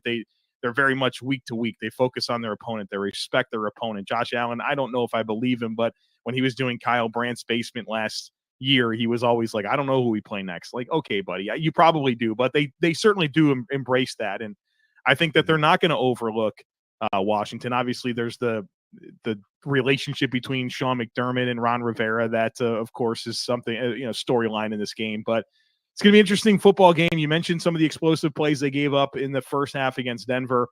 The Bills didn't necessarily have the explosive plays against the Raiders. Only one pass that was targeted more than 20 yards down the field. They were able to kind of stay patient and embrace that style of football. Will they do that against Washington? Will Josh Allen go out there and want to put the ball down the field? It's going to be an interesting opportunity to see what this football team looks like against Washington, because I think it presents just a really different matchup on both sides of the football than what we've seen in the first couple weeks of the season. But I do think the Bills go into Washington, get a win.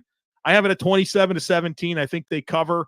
But look, I'm not dismissing Washington. I think there's a path for them to win. I think they have the pass rush. If they can take away the football and really kind of just limit some of those big plays, win in the red zone, there's obviously a path for any team to win in the NFL. I'm not taking the Commanders lightly, but I do think the Bills take care of their business.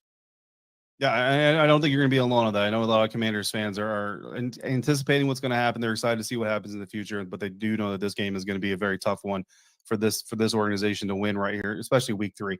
And I do think the Washington Commanders, like I said just a minute ago, week 3 Washington Commanders versus say week 13 Commanders are going to be two different teams, and hopefully health is on their side, and that helps them continue to develop. This is a team on the rise, I believe, but I don't think they're ready for a matchup like this one just yet, going up against the Buffalo Bills. And I do think that the Bills win this thing, but I'm going to go 27-21. So if you want to take the Commanders in the points of FanDuel, I believe that you'll probably be happy with that. I would probably stick to money line bets with this kind of thing, though. And unfortunately, if you're going money line, you're probably going Bills on that one. But I hope Locked On Commanders fans, listeners, every day, as you know, that I value being honest above all. So you kind of had to see that coming.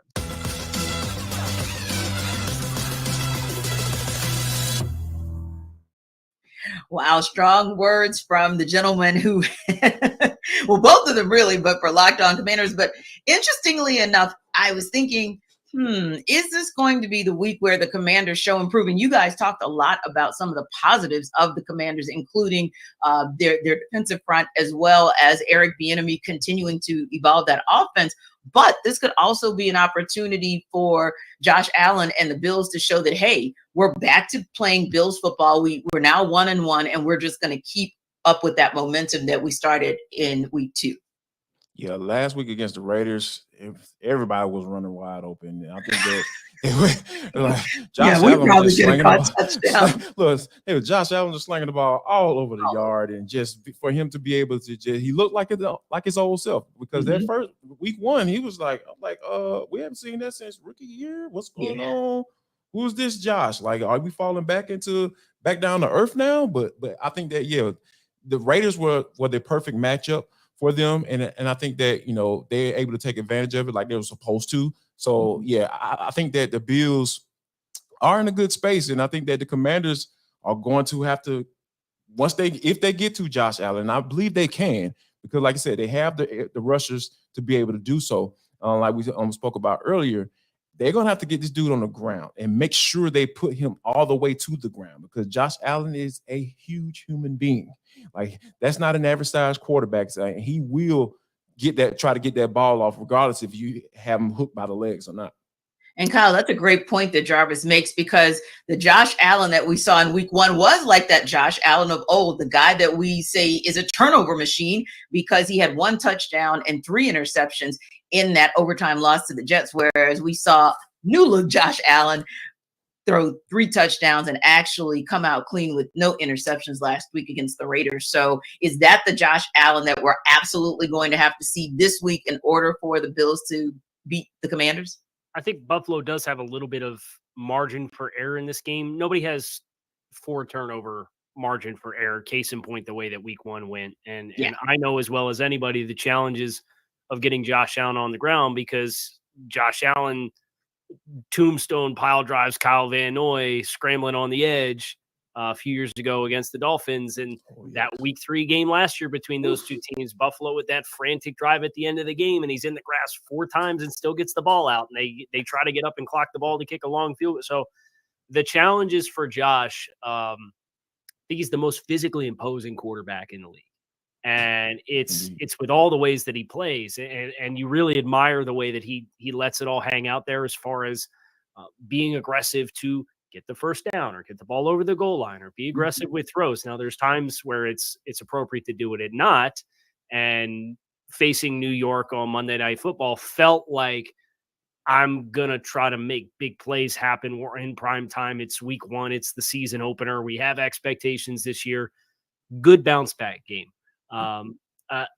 It's always going to be a little bit of walking the tightrope for him to have the right balance of that mentality. But I do think Buffalo, because say what you about 1-1, they're statistically top 10 in like every major statistical category across the board on both sides of the football, from yards, points, efficiencies. Just you turn the ball over 4 times and gave a punt return for the Jets in overtime to lose a football game. So, I don't think you'll see crazy superhero Josh Allen this week. I think that they'll put more resistance up than the Raiders did last week. but I also don't think you're going to see that big regression back to kind of the roller coaster of a lot of negative self-inflicted wounds either. Yeah. And when I look at Josh Allen, definitely, like you said, Kyle, as long as he plays a smart brand of football, as long as he plays a clean game, they should win that game, right? But if you look on the flip side with the Commanders, I think going back to Jarvis, your earlier comment about Eric Bieniemy, and we'll kind of call him a little bit of the QB whisperer, if you will. Can he put Sam Howell in a position, or will he put Sam Howell in a position if it comes to this and it's tight down the stretch in the fourth quarter for Sam Howell to be able to win the game for the Commanders? Yeah, I think so. I believe so. I feel like there are a lot of things that are going to have to fall into place for the Commanders to be able to get that. One, they're going to have to not turn the ball over because, the Bills, look pretty suspect against the run in week 1. They tightened that up in week 2, and they were able to get some pressure on the quarterback as well. So I think that the Commander, I almost called them the Redskins. Sorry. Yeah, they're going to have to protect up front, and I think you do that by starting off by running the football and being able to establish yourself with guys like Brian Robinson. So if they're able to establish the run, make sure it's a reoccurring theme here. I understand the NFL, everybody want to throw the ball and look all cute and everything like that, but you have to be able to run the football to balance yourself out, especially when you have it in a bad situation. And because play action can be your friend if you run the ball successfully. And I think that once you get those things going together, it can be a beautiful thing. And I think that if the Commanders are able to get that running game going, I really feel like they'll have a chance to at least be in this football game, and 1 or 2 explosive plays can be the difference for sure. And we saw it up close and personal for ourselves last season when the Falcons played the Commanders, just how important, explosive, and unstoppable Brian Robinson can be. And then they got, and Antonio Gibson as well did a number on the Falcons too. So yeah, you absolutely can put the ball in the QB's hands, but to both of your points, you have to be able to at least keep those defenses honest with your run game in order for it to be competitive and in order for you not to be predictable. So it'll be an interesting game. It is one of the more intriguing matchups for the weekend. So I know I'll definitely be checking on that. But in the meantime, we want you to check out what we'll buy and what will sell maybe in the Jackson 5 coming up. I know you Saints fans are so ready to see Ross Jackson, and you will. But first, Jarvis has to tell us about Prize Picks. Jarvis Davis here. Saints hater. No, I'm just kidding. I promise I'm just kidding. I don't hate the Saints. They all right. They whatever. It's New Orleans, whatever. Anyway, Prize Picks is the most fun I've ever had, guys. Winning up to 25 times my money this football season. You just select 2 or more players, pick more or less on the projected stats, and place your entry. So yeah, y'all got all that information about how you feel about your team and all that stuff in the Saints. Bet the over on Derek Carr in.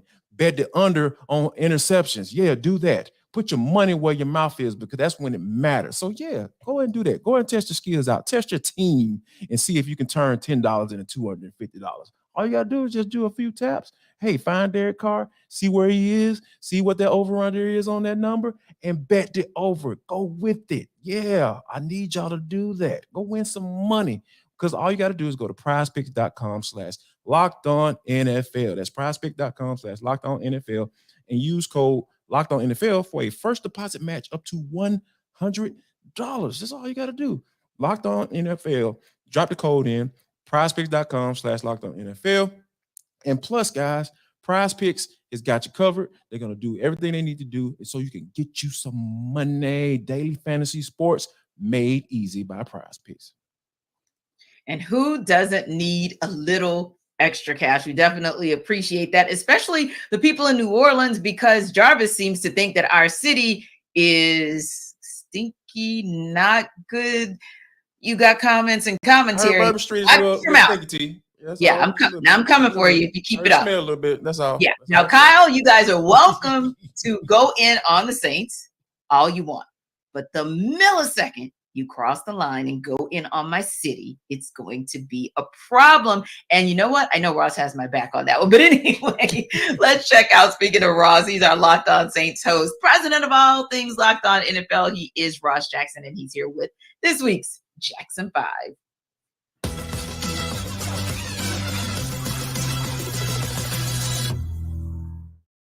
Okay, Ross, count them. 1, 2, 3. Oh my goodness. Are there really 3 teams in the NFC South that are 2-0? Yes, there are. The Saints, the Falcons, the Bucs are all undefeated so far, but we know all 3 teams are going to have a test this coming week 3. Who goes down first to lose? So this one's really interesting to me because I actually have all 3 teams losing this weekend. So I've got the Bucs dropping their game on Monday night to the Eagles. So technically they can't be the next NFC South or the first NFC South team to lose out of the undefeated. So it's going to come down to a big time heat race between the New Orleans Saints, who will face the Green Bay Packers, and of course the Atlanta Falcons, who will face the Detroit Lions. Whichever one of those games hits 0 first will be your next NFC South loser, or your first NFC South loser of the 2-0 undefeated teams. But I think all 3 of them have tough games this weekend. Absolutely. The Lions are coming off a heartbreaking loss, so I feel like they're kind of primed and ready to just get back in the win column, which means, oh goodness, the Falcons, I don't know. But I also feel like that might be a track meet. So if the Falcons lose first, it may be by default because they just run up the score and run through the game that quickly. There you go. But yeah, this will be an interesting one to see who actually comes out possibly 3-0, or if all 3 teams actually end this week 3 2-1. Now, speaking of another division that is actually 3-0, we're talking NFC East now, and we're talking Cowboys, we're talking Commanders, and Eagles. Now, I don't think the Eagles were a shock to anyone. Maybe not the Cowboys, the Commanders. Okay, yeah. But which one of those teams also will take their first L of the season at the ending of week 3? Well, we just talked about the Eagles winning Monday night, so it's not going to be them. The Cowboys, despite the massive loss of Trayvon Diggs, which is huge for them, but they still have really good defensive pieces back there. Of course, Micah Parsons, who's like one of the best defenders in the NFL. They also have the Arizona Cardinals this weekend, so they're fine. So for me, it comes down to the Washington Commanders. They have the biggest test this weekend going up against the Buffalo Bills. It could be some upset material there. The Commanders will, I believe they're playing at home for that one. So there could be a little bit of an upset opportunity there, but I don't see them squeaking past a very angry Josh Allen and the Buffalo Bills, especially after last weekend. Oh yeah. Angry Josh Allen. That's going to be I don't want to see that. Yeah. Good, exactly. Good luck with working through that. And good luck with kind of the head scratchers of those teams who are on the other side of this conversation, which are those teams that are 0-2. And the reason I say good luck is because a couple of them were really surprising to all of us. But for you, Ross, who was a head scratcher where you said, wow, didn't think at the end of week 2 we'd be talking about this team not having posted one in the win column? Yeah, this one was a big one for me, and it was the Denver Broncos. I didn't see them being 0-2. They had the Raiders the first week. They had the Commanders after that. I thought that they were going to end up in a situation here where they were going to at least be 1-1. But Sean Payton coming to town, the combination of Sean Payton and Russell Wilson getting things going, letting Russ cook and all that. But so far, Russ has been maybe – he might use the microwave. He just fixes a bowl of cereal, whatever it is.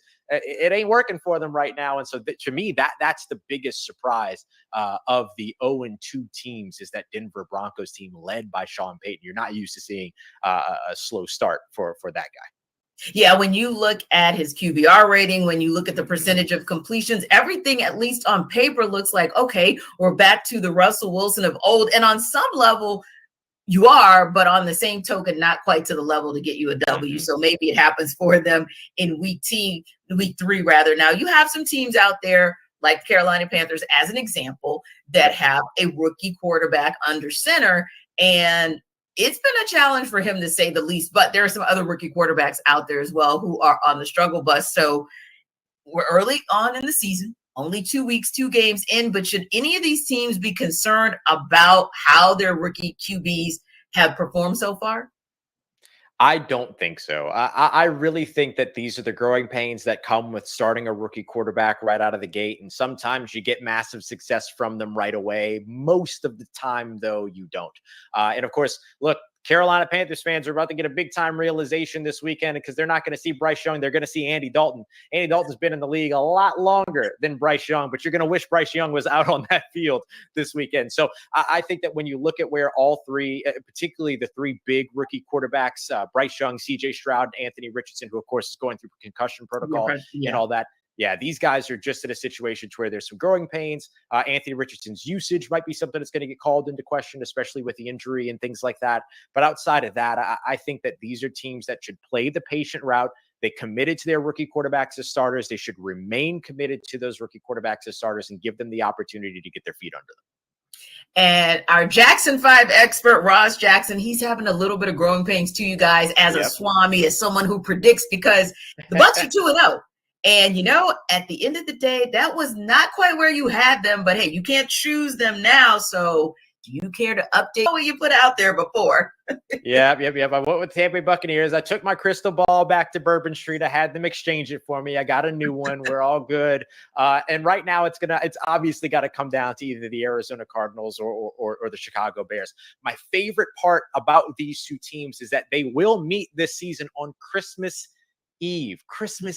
So Christmas morning, we'll know which one of these teams has a first round pick under the Christmas tree.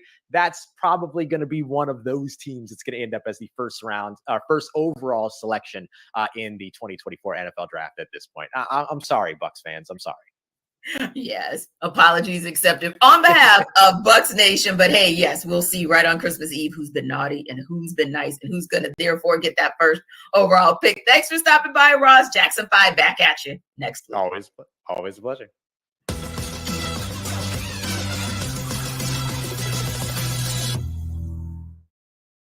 Hey, Kyle, I want to start somewhere that I thought was interesting. And I know you guys have reaction, but there are a couple questions I wanted to ask, one for Kyle, one for Jarvis. So Kyle, one of the things that Ross mentioned was the play of the rookie quarterbacks. Now, honestly, we know Anthony Richardson's down because of concussion protocol.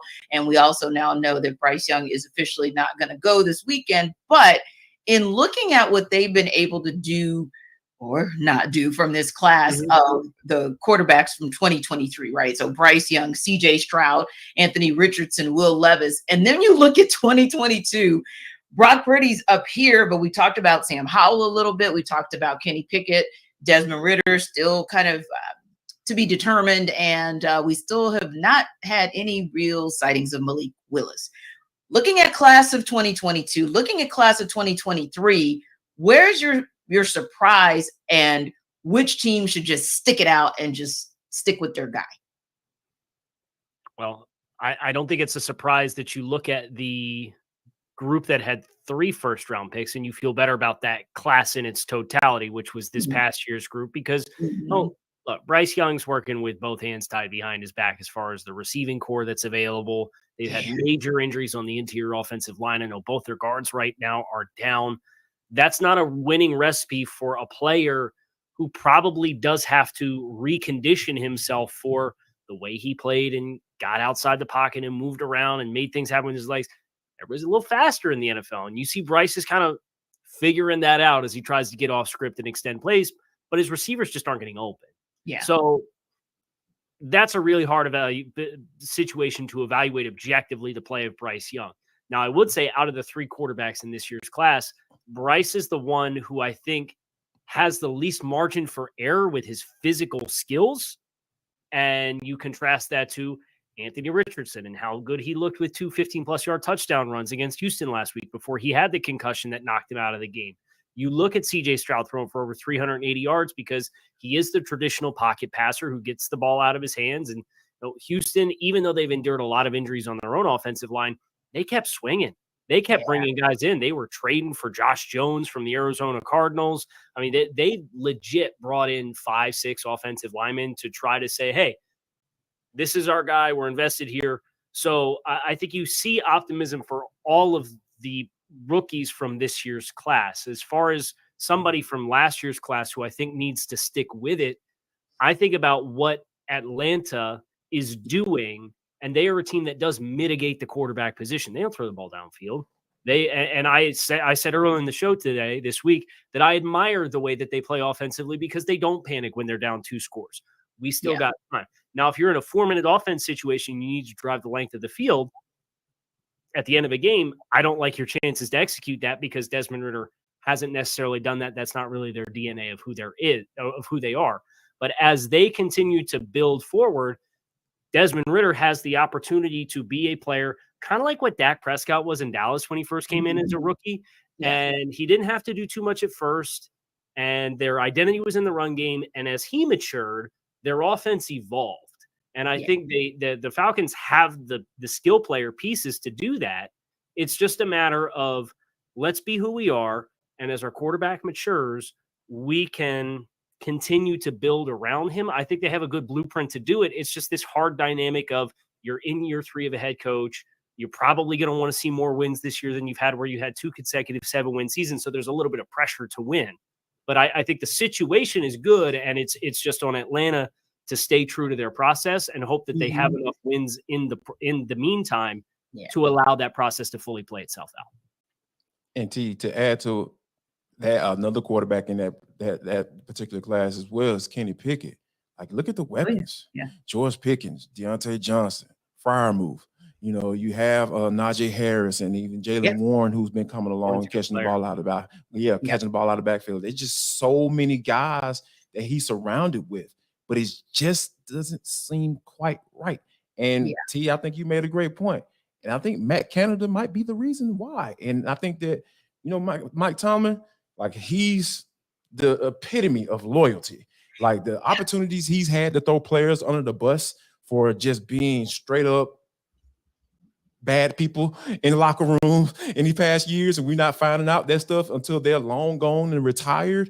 Like, he just is so loyal. And I think, and I'm just trying to figure out why he's so loyal to that guy. So I think that they need to, if they're going to stick with Kenny Pickett, they need to switch some things up from a play calling standpoint. And I think that it's going to have to take, I feel like you can't really do that in the season because, you know, like, that stuff can get messy. And the Pittsburgh Steelers aren't that type of organization. Like, they aren't going to be out there like that. So I think it's going to be a matter of Tomlin going to Canada saying, hey, man, here's what we need to do.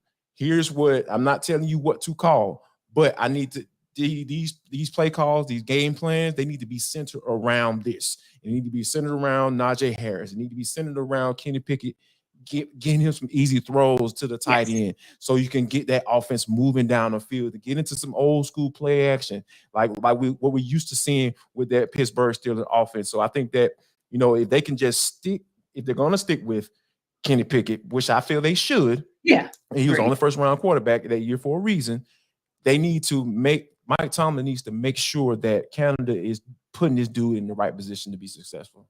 Can I piggyback off of offensive coaching? Because I know very well what it's like to have a young quarterback with a coaching staff that just refuses to put any competent offensive coaching around him. Tua Tagovailoa, his first 2 years with Brian Flores, amidst all of the Tom Brady, Deshaun Watson rumors, averaged 194 passing yards a game. 194 his first 2 seasons.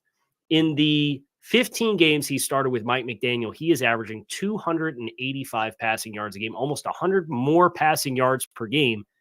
And he's leading the league in passer efficiency since that time, his passer rating, his adjusted net yards per attempt as far as efficiency when you factor in sacks and throwaways and turnovers and touchdowns.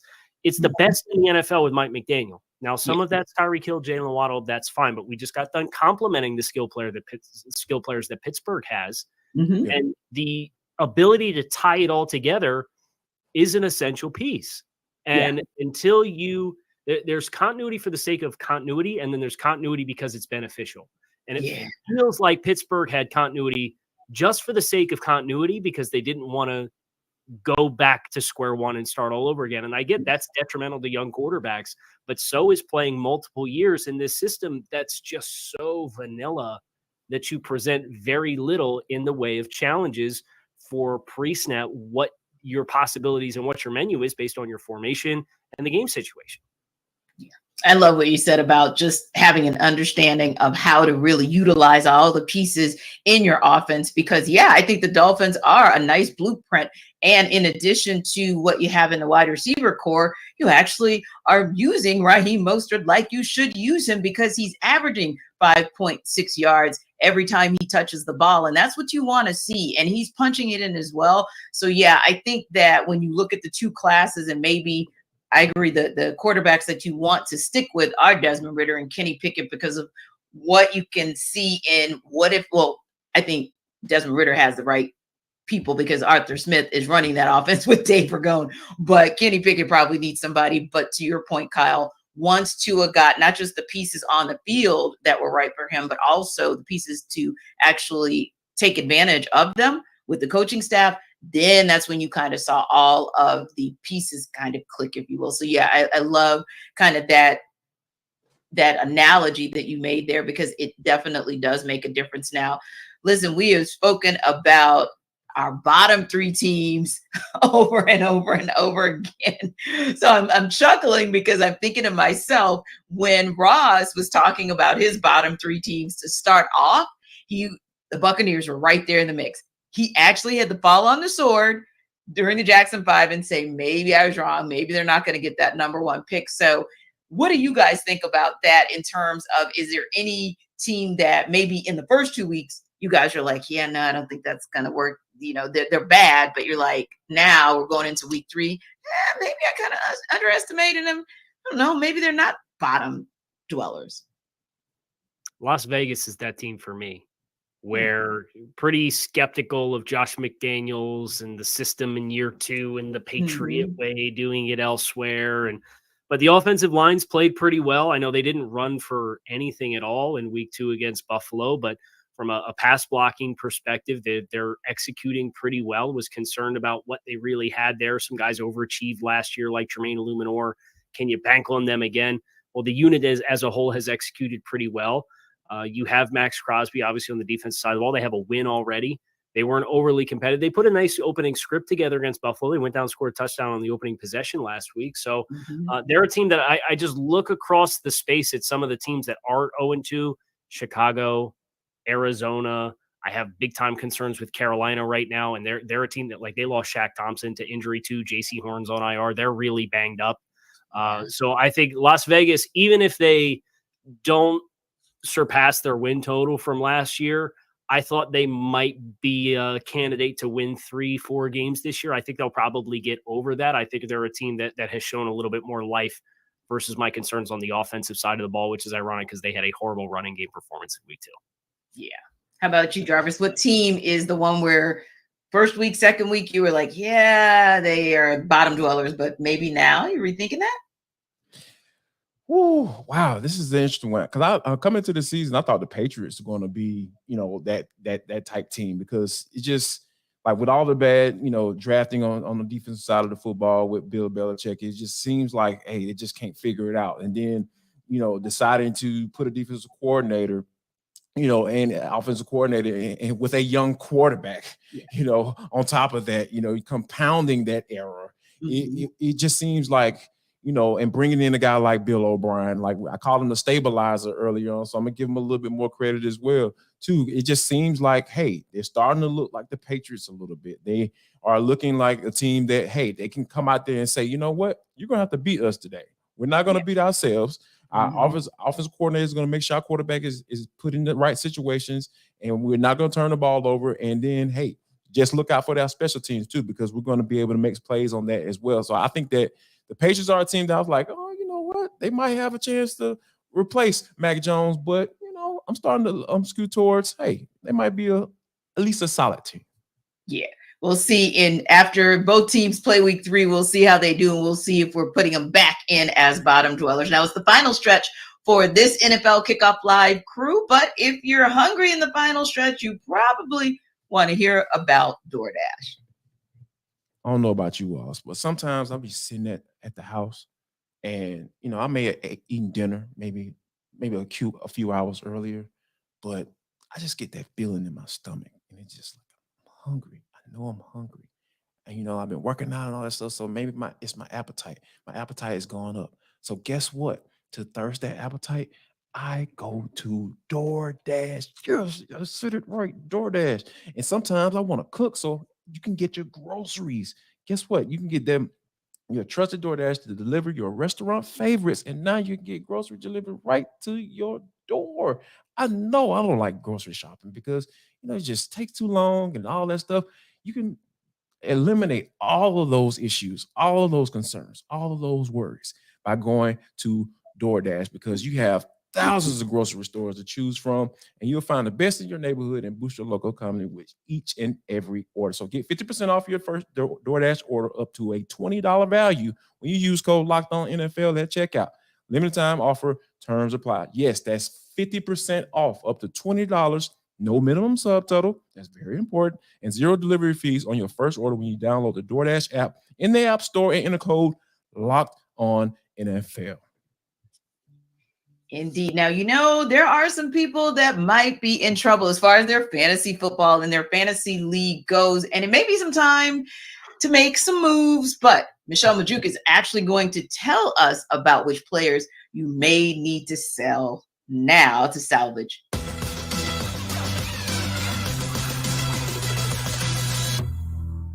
Three guys I'm selling high on that I believe are pretenders, and moving forward, their value is going to decline a bit here. So first up is Dolphins running back Raheem Mostert. I know it's really hard to sell a running back who's getting volume and looking so good, but I fear his fantasy success won't last long. So Mostert has never had more than 181 carries in a single season throughout his career, right? And he's 31 years old now. I doubt this is a year that his body can finally hold up.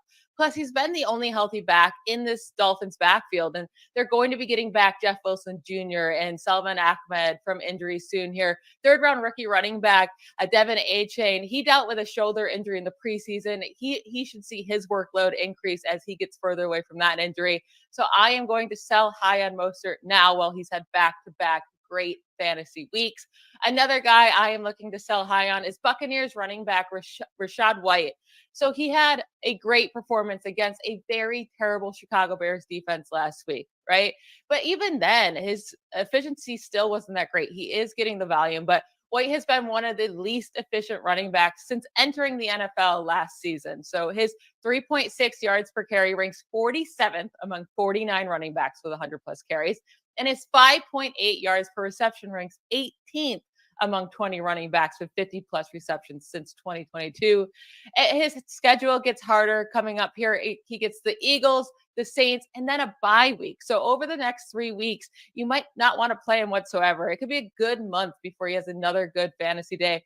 Take this opportunity and sell high on Rachaad White now. You might not get another chance. And then last up, this name hurts me to say, but it's Jets wide receiver Garrett Wilson. We know he's insanely talented, right? And that's why you might be able to sell him high now. It cannot be overstated just how terrible this Aaron Rodgers injury is for Garrett Wilson's fantasy production this season. He went from a guy that had serious top 3 fantasy wide receivers ceiling this year to a guy that's going to be lucky to finish in the top 12, top 15 this year. He has saved his fantasy day each of the last 2 weeks with Zach Wilson by scoring a touchdown. We know in week 1, he basically had to intercept a terrible ball thrown by Zach Wilson to score the touchdown. And then last week, he was only able to connect on 2 of his 8 targets with Zach Wilson. And he just happened to take one of them to the house for a 68-yard touchdown because he's super talented. But he's not going to be able to do that every single week. So I think right now is a great time to sell high on Garrett Wilson. Well, he still has that huge name value, right? And he still has all the talent, but I don't think he's going to be super consistent with Zach Wilson. So this doesn't mean sell him for anything, but go sell him high now while you still can. Wow. Wasn't expecting that, especially when you talked about Garrett Wilson. When Michelle mentioned Garrett, I was thinking to myself, oh boy, because like she said, he's uber talented. But the reality is Garrett Wilson can be as talented as he wants, but he can't get you 6 points if that guy, Zach Wilson, is throwing to him. So thoughts, Kyle, on what he said, or Jarvis, whoever wants to go first, because it's like you guys are chomping at the bit. Yeah, Garrett Wilson is an interesting one because I have him on my team. So there's a little personal connection there. So it's just like, all right, like I really feel like if the Jets don't go out and get someone, because I've always talked about how you can't go back to Zach Wilson because there were so many factors. Because it was from a teammate standpoint, you know, when they were talking about bringing Aaron Rodgers, come on up to New York and all this stuff and trying to get him to going to his house and visiting with him and all this texting back and forth saying, hey, big head, come on down here. So I think it was just too many scenarios or situations where Zach Wilson, regardless of how he plays, like he's not going to be able to win that locker room over. And I think that Robert Saleh needs to go out and go try to possibly get a quarterback to at least be able to compete if Zach Wilson continues to look like Zach Wilson. And we know that he's going to look like Zach Wilson. So, yeah, if I'm very much considering trading Garrett Wilson to see what I can get back in return. I'd fade Rachaad White. I agree with that one. Just again, we talked about Tampa and the teams that they've played and their ability to really accentuate the weakness that we perceive on that Tampa Bay offense and that offensive line. And if we're already sub 4 yards per carry and this was the big breakout game with the touchdown run, anything you get there is probably something I would jump at. I am a little interested to see how Raheem Mostert, his workload is carried. He was the guy down the stretch for the Dolphins last year too. And he ran really hard. He ended up having a wrist injury, I want to say, in week 17 or week 18 against the Jets. And it that kind of prematurely ended his season when they went to the playoffs. But he is somebody who Miami and this offense, he added 10 pounds of weight this offseason, kind of bulked himself up for intention of carrying a bigger workload. And he's still the second GPS fastest time of any ball carrier through the first 2 weeks of the season. So Devon Achane, I know they spent a 3rd-round pick on. He was behind Savon Ahmed all of training camp, so I would not be surprised if he doesn't. Now Ahmed's banged up right now with a groin injury, but I wouldn't be surprised if it takes him a while, Ahmed or Achane, to build into that role that a lot of people envisioned that he was going to have on the team. Jeff Wilson coming back off of IR in the next potentially 2 weeks could provide some kind of ding, but if Raheem Mostert's going to be an RB2 for a fantasy squad, I think you could do a whole lot worse. So he's somebody I'd probably want to see him through just because teams are going to be continued to try to dedicate taking away 10 and 17 on the outside. And when you do that, you're going to get light boxes. And you saw the Dolphins were able to big boy the Patriots down the stretch in the running game last week. If it was not for a muffed snap on 3rd and 1 down the stretch, the Patriots don't have that frantic drive to close the game at the end of the game after this field goal because they were running the ball down the Patriots' throats. And you don't see a lot of teams that have the ability to do that. I think they took advantage of how New England was trying to attack coverage. And then you got late in the game and they just leaned on them and you hit an explosive run. And in fantasy, all it takes is one. It's 10 points. Absolutely. Yeah. It's crazy. It's absolutely. Now, we talked about this, and I'm going to go back to this just as we wrap up. And of course, you guys, if you have any closing thoughts that you want to talk about, this is the time to chime in with those. But going back to the teams that are 2-0, Cowboys, Ravens, Dolphins, Eagles, Commanders, Falcons, Bucs, and Saints, which one of those teams can be 1, 2, or all come out 3-0 at the end of week 3? I think the Falcons be a candidate for that because, like I said, I really feel like they're going to go up there with a really good game plan. They're getting potentially can have a guy like Jeff Okudah, a former 1st-round pick, highly touted coming out of Ohio State. Now, granted, he didn't play like that. That's why he didn't end up signing back with the Lions, but there is something there, and we've seen how this Falcons secondary has looked, without him, and it's been pretty doggone solid. So I think that if they can go up there, they have potentially the opportunity to go up to Detroit and, put some points on the board and be able to come out with a win on the road. I think you end up with 5. Obviously, Philadelphia and Tampa Bay play each other, so somebody's going to come out of that unless they tie. Heaven forbid it. We hate ties in this house. We hate ties. I think Philadelphia wins that one. Dallas, the Trayvon Diggs thing's a big gut punch for them, but they're playing Arizona this week. I still think Dallas takes care of business. We already have San Francisco with the Thursday night win against the Giants. And then I think both AFC teams win their games as well, which is Baltimore against the Indianapolis Colts. We don't know who's behind center for that with Richardson and concussion protocol, and then the Dolphins at home against the Broncos. So I think you have Dolphins, Ravens on the AFC side of things, and then Eagles, Cowboys, 49ers on the NFC side of things. I think those are the teams that are undefeated after week 3. Yeah, and I would say I agree with Ross's entire list, but I would also have to take from Jarvis's list of the Falcons as well. I think they're going to pull it out, and they're going to surprisingly be on the side of 3-0. But you know what we're going to do next week, right? We're going to run this tape back, and we're going to figure out who was right and who was wrong, because it's the NFL, and it's been kind of a wacky season already. The fact that we're talking about some of those teams being 2-0, and like we've said earlier, some of the teams being 0-2. Real quick, guys, you got 30 seconds. Kyle, give us your closing thoughts. Yeah, I think this is a really good week to kind of get the sample size where you need it for that middle pack. I think a lot of these 2-0s and some of these 0-2s, a lot of times you got what you thought you did. Some of these teams in the middle ground, you could tell me a team's 22nd, or you can tell me they're 11th or 10th or 9th. And I believe you. You know, you have a legitimate argument. So this is kind of where rubber meets the road a little bit. You get a little bit of separation here this week. Should be fun. Jarvis, give us your quick close. Yeah, just the fact that, you know, there are a lot of teams that are going to be tested for the first time this week because of, you know, the uncertainty that's been early on in the NFL season. So it's going to be exciting to watch. Indeed. Exciting. Indeed. We appreciate you guys because we think we're exciting to watch right here on NFL Kickoff Live. Best football talk every single Friday, every team, every game, breaking news. We got it all. I'm your host, Tenitra Batiste, Kyle Krabs, and Jarvis Davis. Appreciate you guys coming back to us each and every week. Have a great weekend.